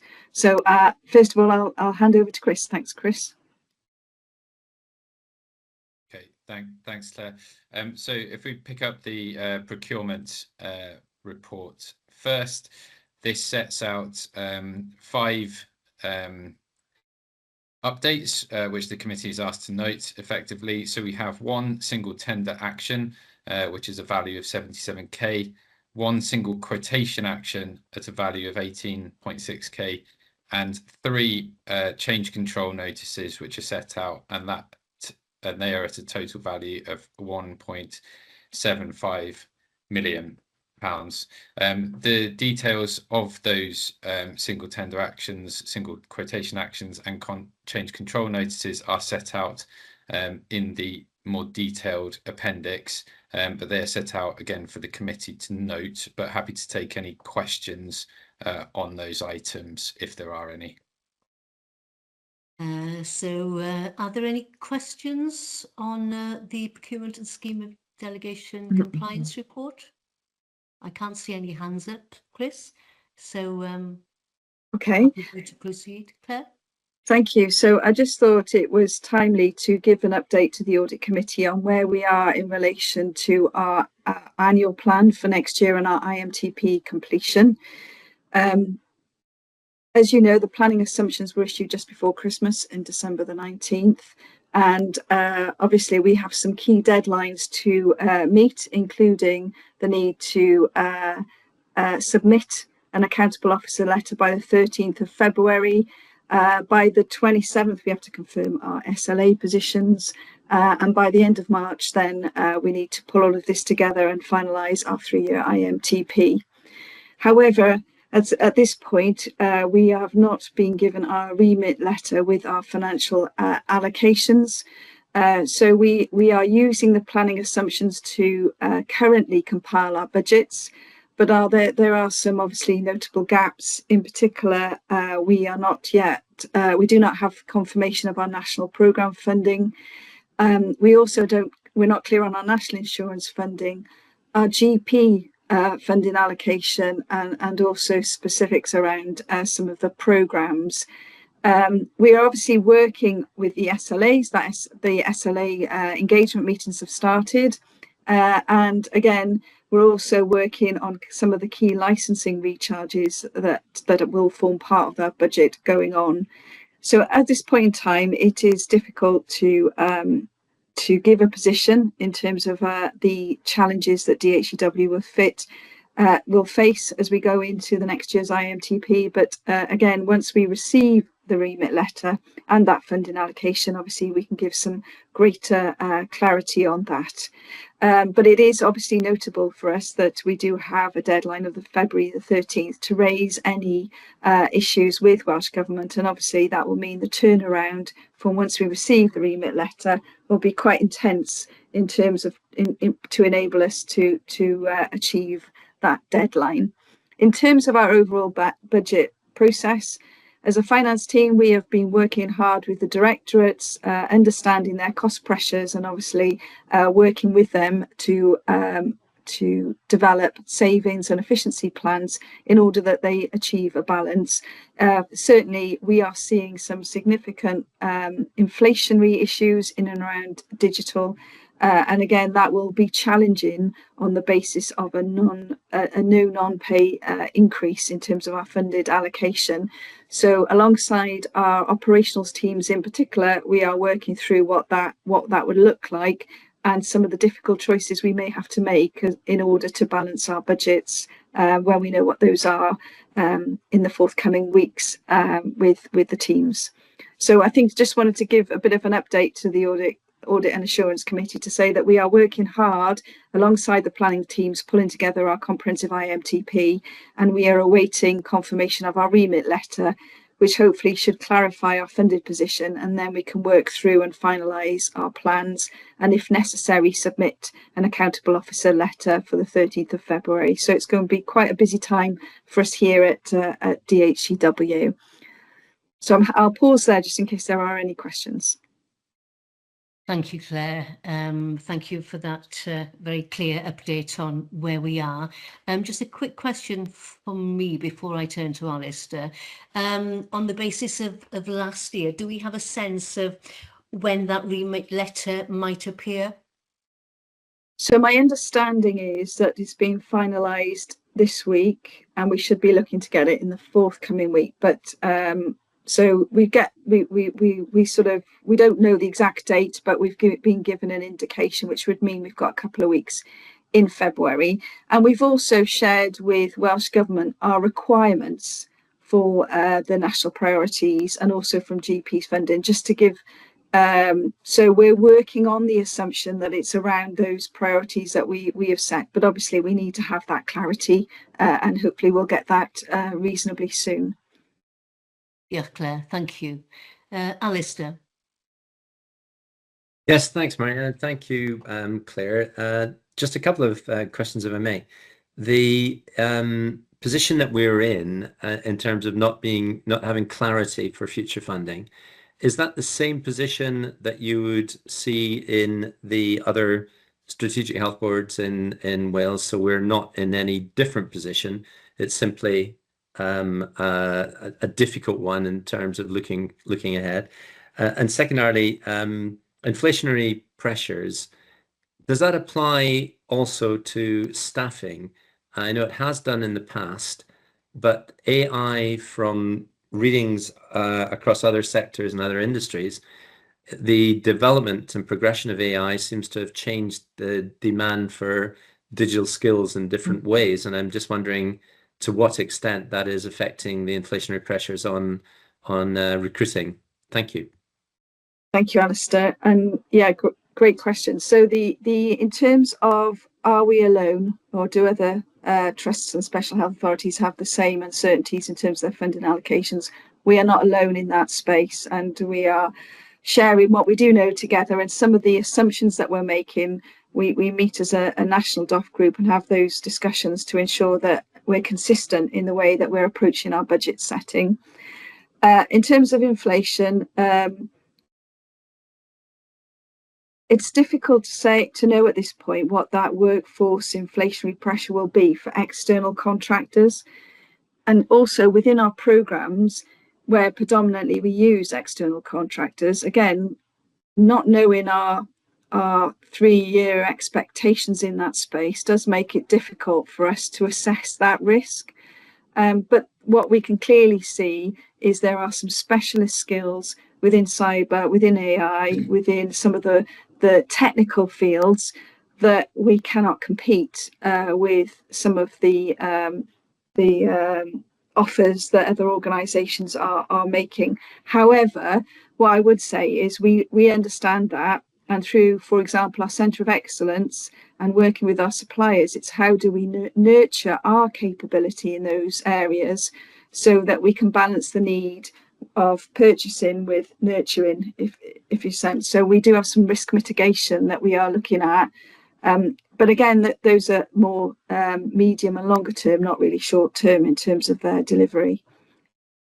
So yeah, good points. And yes, digital inflation, both non-pay and pay, is a real concern for us at DHEW, and we have done some detailed work around that, which we will try and share. Thanks, Claire. Thank you, Claire. I can't see any other hands up, so I propose that we note the financial sustainability and budget update for 26-27. And thank you for updating us as a committee. Just going back, do you have any updates on the losses and special payments, which is down here as a verbal update? Yeah, those will be undertaken in the private section of the agenda for the audit committee due to the sensitivities. However, so there's nothing to note there, but we do have the final agenda item, which is on the foundation economy update. So I will hand over to Chris to give us a brief update on that one. Thank you, Chris. Thank you. Thanks, Yeah, Chris. Claire. I will take through that. I did wonder just before that if we wanted to just quickly go through the high value order report, which I know that Sian was going to pick up briefly. Yes, we jumped over that, didn't we? So that probably timely to do that now if you're prepared, Sian. So that's agenda item 5.3i, and thank you for alerting me to the fact. That's the high value purchase order and cumulative report. So over to you then, Sian Williams. Thank you, Marianne. So the high value orders report is a recurring submission to the audit committee to provide an update on any high value orders over the threshold of 750.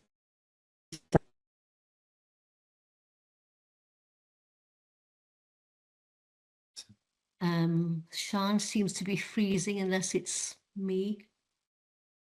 No, it's not you. I think she I don't has. think it's you. I think it has frozen.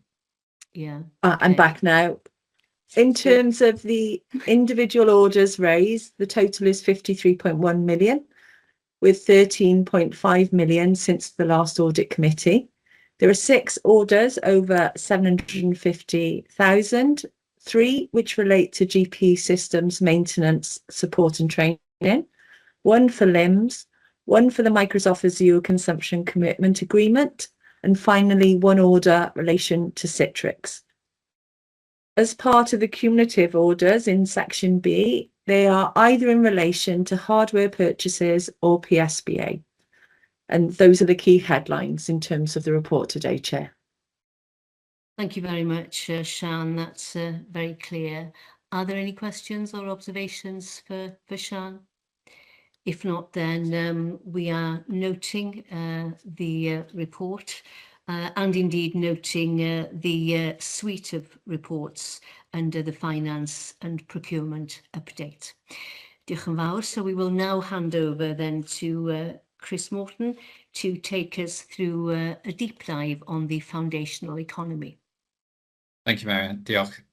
So this was a deep dive on the foundational economy. So again, the paper was presented to receive and discuss. So I thought I'd just share some slides, most of which have been included within the appendix, just to prompt the conversation for about, if I talk for about 10 minutes and then leave a bit of time, hopefully then for any questions that we can pick up afterwards.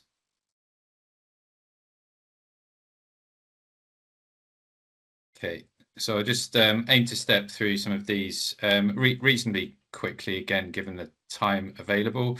But effectively, the paper gives an overview of the foundational economy policy and how we have aligned that with social value and the Wellbeing of Future Generations Act within DHCW. I will go through the social value delivery model that we've developed. We have then some updates on the key themes in that model, covering people, procurement, place, partnership, investment and innovation. And again, I'll just step through those case studies reasonably quickly. We'll then look at an approach to measurement and wrap up with some next steps. So I think the first point to make with regards to the foundational economy is that the legislative landscape is quite complex. So we've set out here again some of the key bits of legislation, policy and strategy that actually impact and connect in terms of the overall ambitions of sustainable development that the Welsh Government sets out.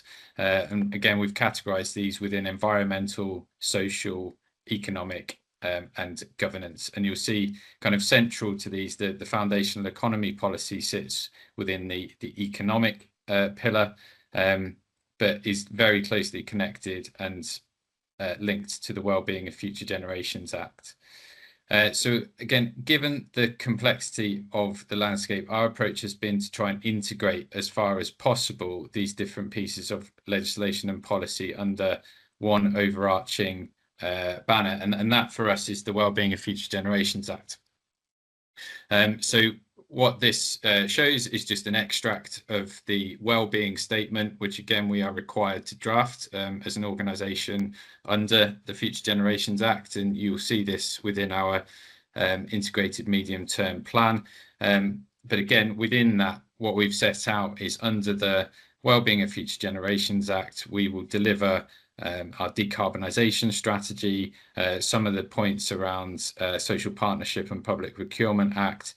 But again, key key underlying that and integrated within that is our approach to delivering the foundational economy policy as well. This is reinforced again within our wellbeing objectives. So again, the two kind of parts of the Future Generations Act, we need to set out the wellbeing statement, and then we set wellbeing objectives for the organisation as well. So our wellbeing objectives, the overarching one is that by 2035, digital innovation will support a more sustainable and equitable future for all in Wales. And we've got 5 kind of key objectives to support the delivery of that. The first one is around achieving net zero. The second one is providing digital and data services that deliver that whole sphere of value around economic, social, environmental, and cultural value. Thirdly is looking at how we can actually leverage data, so clinical data with a wider diversity of data sources to be able to identify actionable insights to support those wider agendas of prevention, population health, equity, and well-being. Fourthly is around the safe and effective and ethical deployment of AI, but also more broadly digital innovation across Wales. And fifthly is putting people first as a diverse, equitable and inclusive employer. Now, all of these elements, again, touch upon that foundational economy policy in how we deliver these aspects within Wales.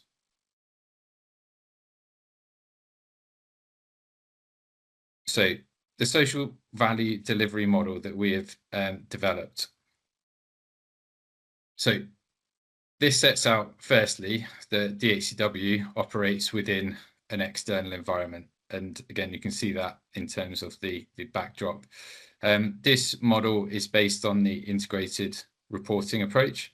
So essentially what you'll see is through the center of this model from left to right is effectively an input, process, output, and outcomes type model.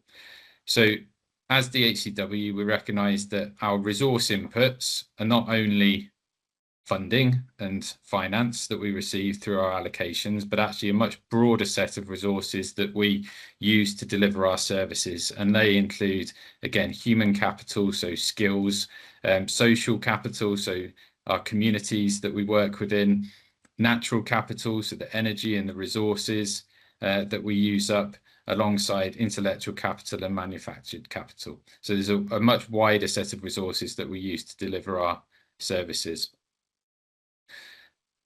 The central point in terms of these key activities, so we've set out in the middle of this diagram the foundational economy delivery mechanisms. So these are the pillars that we are saying will help to influence how we support the development of the Welsh economy, society and environment. So these are the levers that we can pull upon, and these are people, procurement, place, partnership, and they are all supported and interconnected by investment and innovation. So delivering on those key activities, we will deliver digital and data products and services with the ambition of supporting the achievement of the wellbeing goals as set out in the Future Generations Act in the longer term. So that's kind of the core of the model that runs from left to right. And then what you'll see is kind of the aspects that surround this model. So the overarching DHCW's vision and purpose, the wellbeing objectives that have just been through and set out, and they will be supported by the 5 ways of working that are set out in the Future Generations Act, and also the Marmot principles, which the Welsh Government has introduced with Wales's ambition to become a Marmot nation. Supporting these areas and delivery is obviously governance and accountability, making sure we have the right governance structures in place to monitor the performance of these areas and make decisions effectively, and that people are accountable for making those decisions. And then the final supporting piece of infrastructure is around measurement and reporting. And I'll come to some points on that just a bit later on. Okay, so if I just step through a few examples of where we have again, over the past year or 2 years, implemented some of these foundation economy delivery mechanisms. There is a wide variety of bits of work that we've looked at in the people space, but one particular area that, again, I wanted to focus on, which is sometimes slightly neglected, is the area of volunteering. And again, I thought this is a really good example from our research and innovation team, because, again, it fulfills two purposes. So DHCW has a policy in place that allows staff to volunteer. The R&I team here actually took the opportunity to volunteer as a development day. So again, not only did their work support Fair Share Cymru and also support the Woodland Park at Newport, but actually acts as team development, team bonding, team building internally. So again, fulfilling mutual purposes. If we step through and look at an example in the procurement space, this was a recent example of a piece of quite high profile work, actually, in terms of developing a national target architecture, and represents an example of where we can work with suppliers to deliver not only the requirements of the programme, but also a broader set of value as well. So with the supplier that we had worked with to help us deliver the national target architecture work, within that contract, they were actually obliged to deliver social value through the contract. And these set out some of the examples of areas where benefits have come more broadly outside of just delivering on the programme infrastructure. So, for example, members of their team actually attended the Eisteddfod in Wales, deepening their understanding of Welsh identity. In terms of the environmental impact, the team committed to travelling by public transport, where they were required to be in person and on site.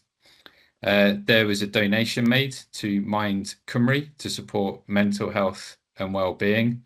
And there's also, again, a kind of wider impact of knowledge and legacy. So the programme built digital maturity and skills to sustain long-term benefit across NHS Wales. So I think there is an opportunity, again, for DHCW to use case studies like this to scale up and embed it more rigorously within our practices under the Social Partnership and Public Procurement Act, which is forthcoming. This is an example for Place. So again, the great work that the estates team have done in looking at the estates rationalisation and collaboration. And this was nominated for an NHS Wales Sustainability Award last year.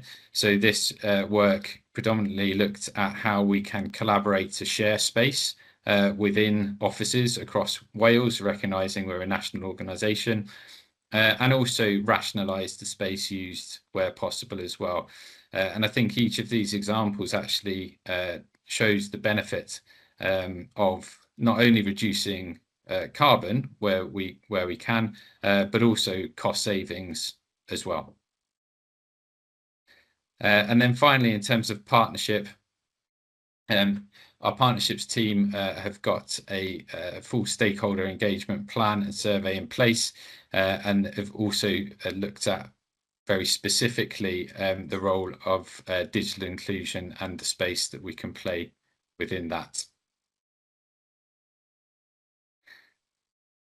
This slide on investment and innovation just sets out, again, DHCW's approach to the investment appraisal lifecycle and how we will integrate the social value components within that, again, with the ambition to integrate the policy as part of business as usual rather than it being something which is standalone.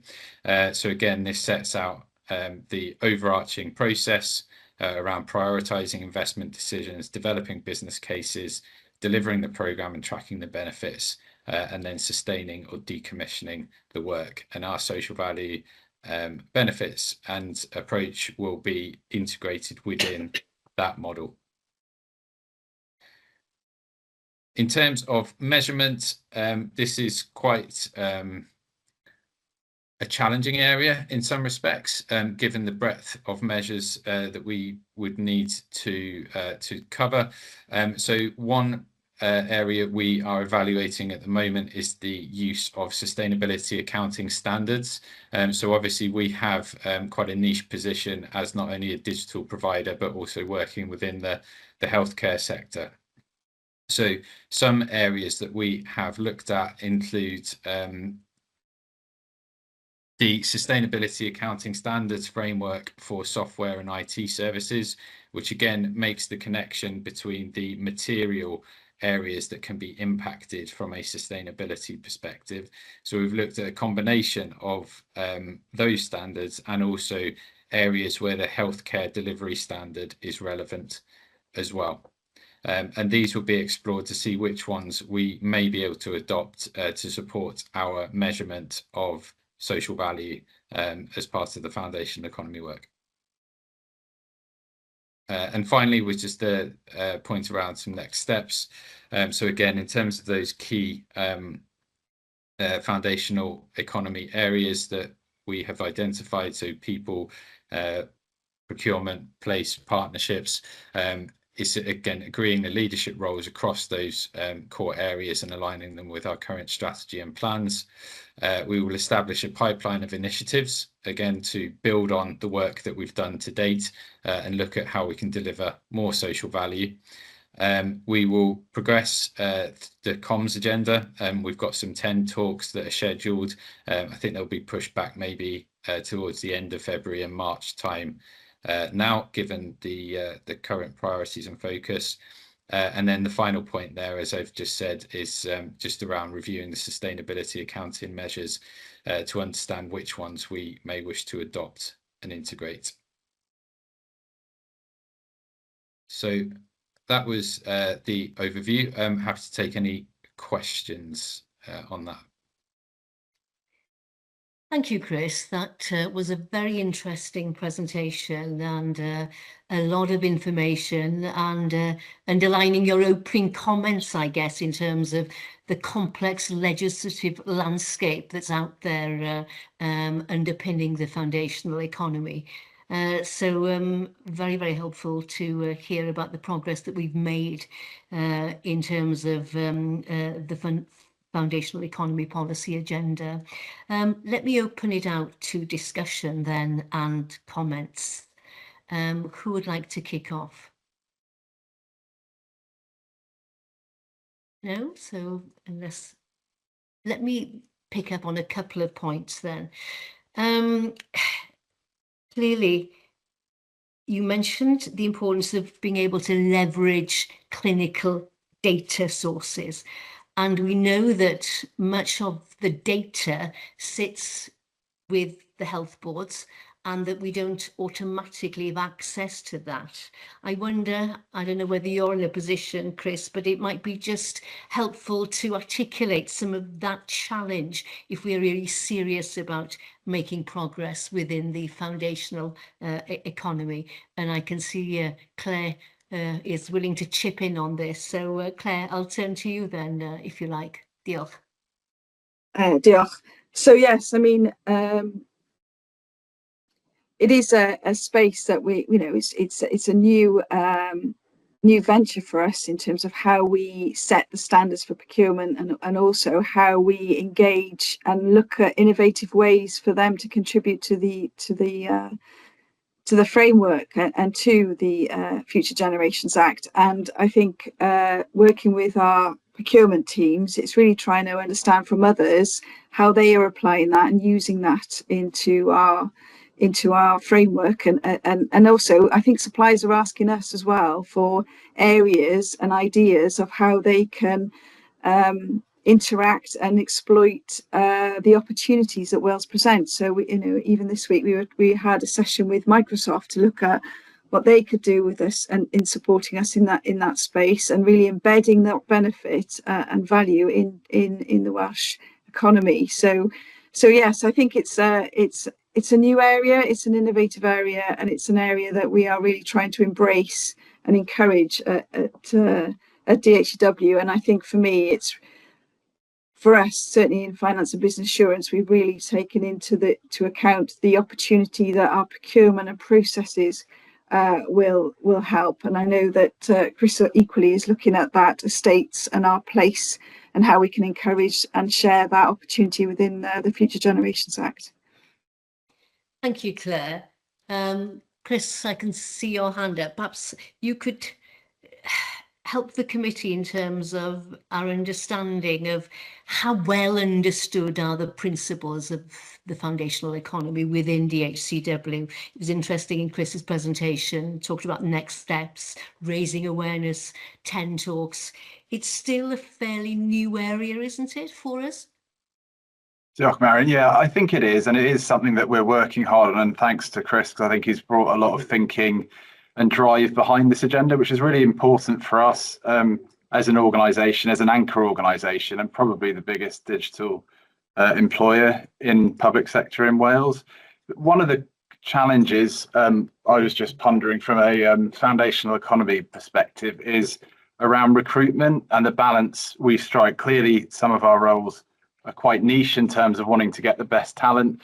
We also want to develop the Welsh digital workforce, and the balance between recruiting and prioritising talent in Wales versus looking wider and bringing people in from outside because they have a niche resource. And I think that's something organisationally we have to consider, grapple with, decide what our approach is. Is it to get the very best talent from wherever they are, or is it from a foundational economy perspective to drive the Welsh economy and the skills within Wales? So it's something, Marion, that I think you're right, we are learning together on, and there will be some challenging conversations. And I guess as a board and as an organisation, we'll have to take a view on some of those things, that being one that I think we do need to consider. Thank you, Chris. Really interesting comments there. Marilyn, I can see your hand up. Hi, I was just going to say it's a new area for us, and I was thinking about the Marmot principles about us working together, and one of them is about looking at job security and also quality. And so I suppose in the future, like Claire said, people have been coming to us. It's about leveraging, about thinking about how everybody benefits from the foundational economy. So it's about, in the future, trying to think about commonality and ways in which we can actually, everybody benefits from working together in this area. So I'm quite excited, really, and I think that it's a good way forward for both us as an organisation, but for local government and other organisations, health authorities, to work with us collaboratively in this space. So yeah, I'm excited. I think it would be good. Diolch. Thank you for those words of support, Marilyn. And I think it is, it's ambitious and it is inspiring in its aim. I think the challenge for us will be, over the next 10 years, by 2035, is to work together effectively as an economy to get a more sustainable and equitable future for all in Wales. And I quote there. I wonder what do we think is the most challenging aspect? Chris mentioned recruitment from outside Wales versus developing our own talent within Wales. What else are we going to find particularly challenging in terms of delivering on the foundational aspirations? Claire? So we're already facing some not barriers, but different ways of thinking. So if you look at, and again, and predominantly procurement, but if you look at that space, it's dominated by large multinational organisations in the digital space, and really trying to encourage and nurture small, medium-sized Welsh-based organisations is really challenging. And I think, again, not always cost-effective. So it's really about how do we look at the full cost and work collectively. And it goes back to Marion, isn't it? It's nurturing that skill base that would actually secure growth in jobs and security for the future nation. So it is quite challenging, I think, in removing those barriers to encourage small, medium-sized companies to develop. understanding that there is a risk with that, there's a cost with that, but the social value that could create for Wales needs to offset that. And how do we, as an organisation, take those decisions given our risk appetite and everything else? So I think it's going to challenge our thinking at all levels of the organisation. We're going to have to take some more risks in some areas, I think, even perhaps as a board. And then it's also about ensuring that we do that in a considered way. So I think we're going to have to think differently and unlock some of those barriers and traditional ways of connecting with our greater system and work collectively to see how we unlock that value. And I think the other bit for us is developing the skills that we would need as an organisation to make some of those decisions and cross some of those boundaries and open new ideas. And I think Chris and I are looking to invest in this area within our team, because I think we do need to really embrace this in a way that enables others to learn from the approach that we're taking at DHCW. So there's a lot to be done in this space. And I think we're going to have to learn as we go as an organisation. So I think that will be important as well. But the important thing is that we have a clear ambition, which Chris has outlined, and we start thinking about this in a different way together. Thank you, Claire. It is ambitious, but I think what we've heard today from Chris, and the clarity of his presentation, is that we are beginning to do that thinking, and there's some tangible steps that we've agreed to take as an organisation to in relation to the foundation agenda. So very, very helpful discussion, I think, opening the doors to some new thinking in this area, but it's clearly something that we'll need to get legs, if you like, over the next decade or so.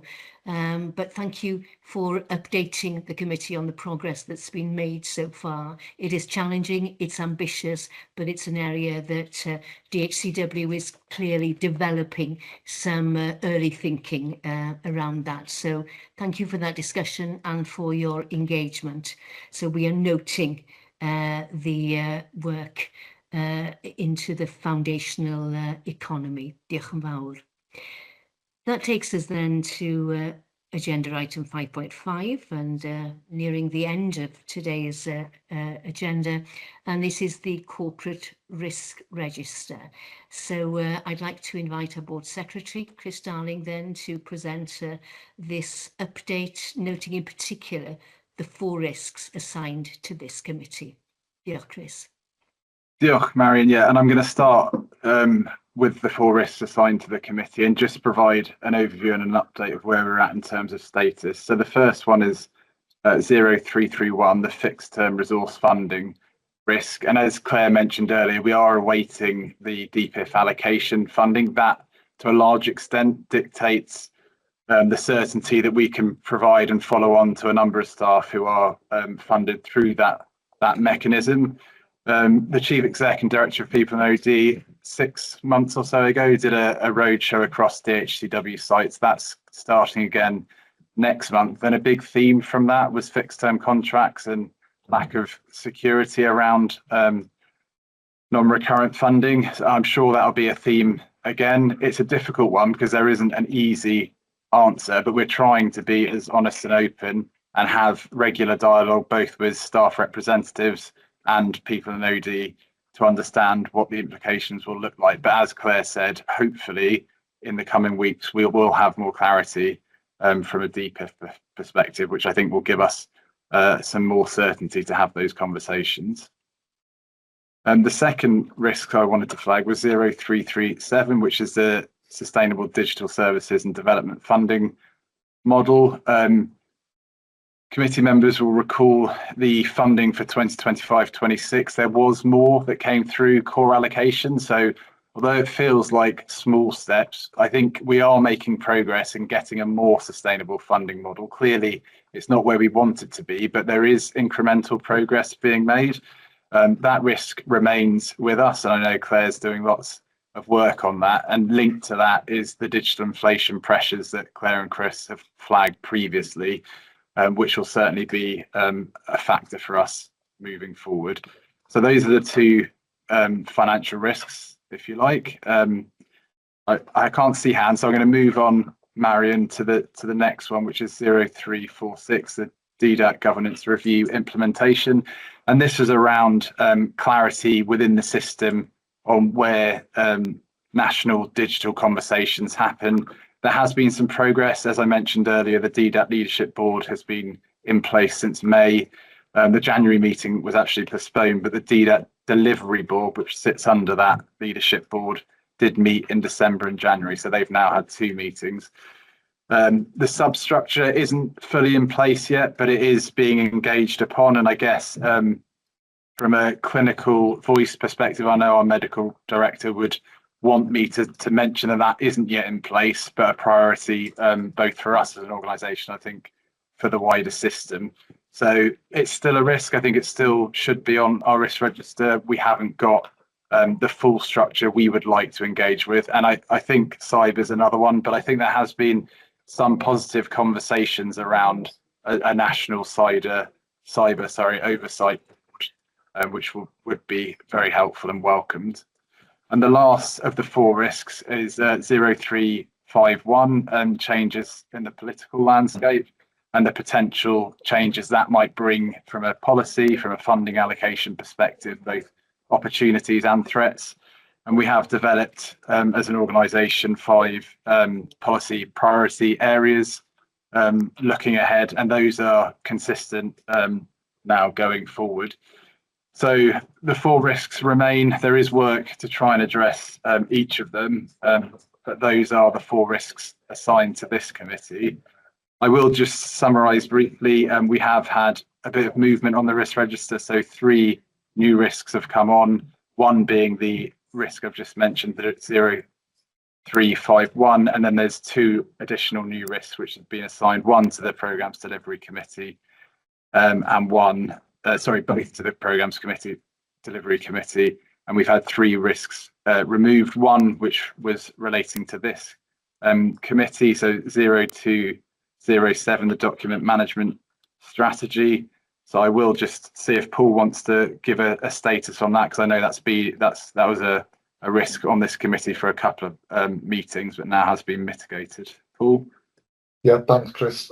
So hot off the press, we've just had our ISO 9001 recertification audit, which was successful. And as part of that audit, the auditors closed down the non-compliance associated with document management. So that one now, I think, can come off the risk register altogether. That's great news. Thank you, Paul. And then just to note for the committee, there's 2 other risks that have been removed. One assigned to the Digital Governance and Safety Committee, a cyber-related risk, and one assigned to the Programmes Delivery Committee, as set out in the report. I will stop there, Diolch, Chair, and happy to take any questions. Thank you, Chris. It's a very helpful summary of where we are. Can I just turn to risk 0351, the changes in the political landscape? Clearly, when May comes and the election is held, presumably that risk will disappear because we'll be in reality mode by then. Yeah, I think we would hope so, Marion, and I think it represents, I guess, the uncertainty of the future, both from an organisation and a system perspective. We don't know what the future will bring, but we do know come May we'll have some certainty. So absolutely, we should see that mitigated and us responding appropriately, whatever the situation is. Thank you.